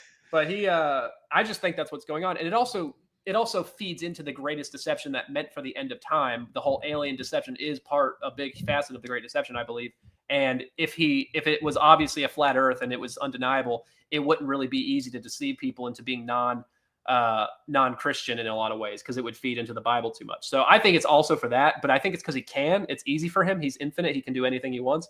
And he made the whole universe for just us. Absolutely. And I think young earther theories promote that exponentially. And I think there's a lot of evidence for it in a lot of ways. Yeah. At the end of the day, just stick to the Bible, right? Every time I tried to find a line in the Bible, I failed. No, exactly. Right. Yeah. It is the source of all truth, man. Absolutely. It is the truth. In the beginning was the word. People go, it's not the Rolodex Encyclopedia Britannica of all things supernatural. I'm like, first of all, it gives us a lot. Second of all, it's not supposed to give us all the secrets of the universe. We're not here to know everything. That's the whole, that's whole Satan's deception. Oh, don't you want to know? Don't you want to have knowledge? Don't you want to understand? We're given a lot, but we're here to be upgrading our morality, focusing on being good people and spreading the kingdom, not learning everything and being like God in the sense that we know all, because we never will. And we can learn a lot, but if we're listening to higher ascended spirits, we're going to be fed, half truth, half lies constantly. So, right. And then we think we know because we believe the spirits. So, the great deception, boil down. Yeah, man. Chris says, dude, what is up with this stream? Stream demons, I rebuke you in the name of Jesus Christ. Get out of here, stream Go demons! to the foot of the cross and kneel. Powerful awesome. words. Thank well, you, I hope Chris. the stream is okay. I'm not really sure what's going I'm on. having it. I'm fine on my end. I don't have any issues. Yeah. So, no, dude, part 1, right? Part 1 in the books. Part what? Say it again. Part 1 in the books. Yes. In the And books. I have part 2 and 3 ready to go whenever you are, and they get infinitely crazier each one. A second one would be about holistic healing compared with false prophet deliverance ministers who I think need to be publicly defamed in a legally safe way. I did my research. And then 2 or 3 would be debunk reincarnation, go to the reincarnation evidence through child's memories testimonies like Ian Stevenson's work, and regression and future life memories, and all the admittance. There's so much admission of memories that don't belong to you being relived like they're yours. There's so many that I'm going to prove to people how reincarnation memories are implanted and what the whole process is, and birthmarks explain everything. So Gotcha. fun times. Gotcha. No, thank you, man. Are we good? I mean, part 1 we're good. I always have more, but that was everything I needed to cover for sure. Sweet, man. Just wanted to make sure. I know this is a long one. Yeah, I just wanted to make sure you were good. And I'll tell you what, man, I usually do this at the end of everything when we start landing this. If however long it takes, the floor is all yours. If there's any message you want to share with the audience, go ahead, man, and then we'll plug away, and I'll go to the bathroom. Yeah, I need to go. I haven't held that thing for a while. Thank you. So if you want to find my work, my book, Spirit Realm Shenanigans, longer title, fun little artwork. It's thick, but you really only need to read the first half, maybe 5 chapters, which are the longest ones, to really get the whole message and whole lore to it. It is mixed with comedy, and there's inappropriate language all throughout because I'm just a young goofball, and I'm saved and I love Christ, but I wanted to make this thing entertaining because I'm trying to convert New Agers and Gnostics more than anything. Okay. So I needed to make it, really edgy for them. And also I'm naturally a potty mouth, and I kept it together mostly for you. And I'm proud of myself because I never do this good. I appreciate you, dude. I appreciate I need to learn to do it. You know what I'm saying? I'm definitely trying to be a vessel for the Lord, and it's hard to do it whenever you sound like a douche. So yeah, but the book's funny. It's got total comedic bits for multiple pages sometimes, but most of it's actual case studies and lore, testimony, sources, and then I break down and analyze the deception and how it cross-examines with other lore in the same vein and how they can't coexist. I cover holistic healing methods cross-examined. I cover channeled books cross-examined. I cover astral travel like we just did this episode. I cover reincarnation lore, and then near-death experiences, telepathy tape stuff. I cover the NDEs. I cover time travel as a psyop. I have a whole thing on that. It's crazy. And biblical stuff as well, biblical coding, and everything in my link tree right there. Yes. And my book is free. Audiobook is free on YouTube. It's just 34 hours. I'm sorry. But there's in the audiobook, there's funny voices for all the sources I use. Whenever I'm making fun of someone, I use a funny voice to make fun of them because I'm mocking them. And I think it was well done. No, awesome, dude, man. This was a good show. I appreciate you, man. And this was the first time we got together, and so definitely not the last. Oh no. But yeah, folks, his links are in the description below. It's just a link tree link, so it should take people to wherever. Like Bethlehem, but with a Seth. I love it, man. But yeah, let's do this again. We'll line it up. We'll schedule it out. And I thought the thumbnil was awesome, dude. Oh yeah, I thought. No, it was crazy. I was like, that's like a handsome version of me right there. Are you in Florida? Yeah, I'm in Jacksonville. I came out to NDS because they weren't that far, and I know you're not far off, so I wasn't. I wasn't against coming out. Absolutely, for a decent show, man. So if you want to, honestly, best case scenario, we time it around the same time as NDS, so I can make it in one trip. Ain't no problem though. I'm going to see them again on May 4th for part 3. The final installation. And so ideally that would be great to do it that same day or the next or the day before, so I can stay out there. But if not, doing digitally is fine, but I like the vibe in person more. It's more fun, I guess. I hear you. My house, Lord willing, will be finished in true. Yeah, I know they said you're doing some of that. Wow, that was I mean, I'm really I mean, God is really teaching me, and I'm very thankful that He's put me through this whole situation. I wouldn't wish it on upon the dead. Like He's really teaching me how to just trust in Him. Like we always want things to happen on our timeline, Yeah. and that's not the case. Yeah, But teach you to He, let go of control freaking yourself, because I've been doing that my whole life, and I'm trying to learn to let go and just let things take me, but also be guided by him to do the actions when I need to. Obviously, yeah, it's man. a constant tightrope to walk. Obviously, Yeah, yeah. Well, just hang out for me. I'll chit chat with you in the green room a little bit. But folks, thank you for tuning in to the Biblical Hitman. If you want to support the show, be sure to hit that subscribe button, like the show, share it with your friends. Come on over to the Patreon for ad-free early access and direct chats with me. There's just one tier on there. It's pretty cheap. And also, you can check the show out on audio platforms: Apple Podcasts, Spreaker, Spotify, all the good things. I'm everywhere. Come check out the profile on X. It's where I am posting a lot of my thoughts and research and things that I just like to talk about. It's a lot of fun for me. I'm new to X, but I think I found my platform, unfortunately. And really, just the last message I just want to share with everybody is we all have a voice. We all have air. We all have air in our lungs. Let's get the gospel out there as much as we can. God's changing the show. He's molding it. I'm growing as a Christian, even though I've been one for 17 years. It's really not a long time, and God's doing something. So pray for me, pray for the family, pray for the construction site and everything going on. Hopefully God can get us in there in the next couple of weeks, Lord willing. But if anyone has any prayer requests or anything, just drop it in the comments, and I'll do my best. But with all that said, folks, that's the end of the stream, and I'll see you later tonight, 8 p.m. Bye-bye.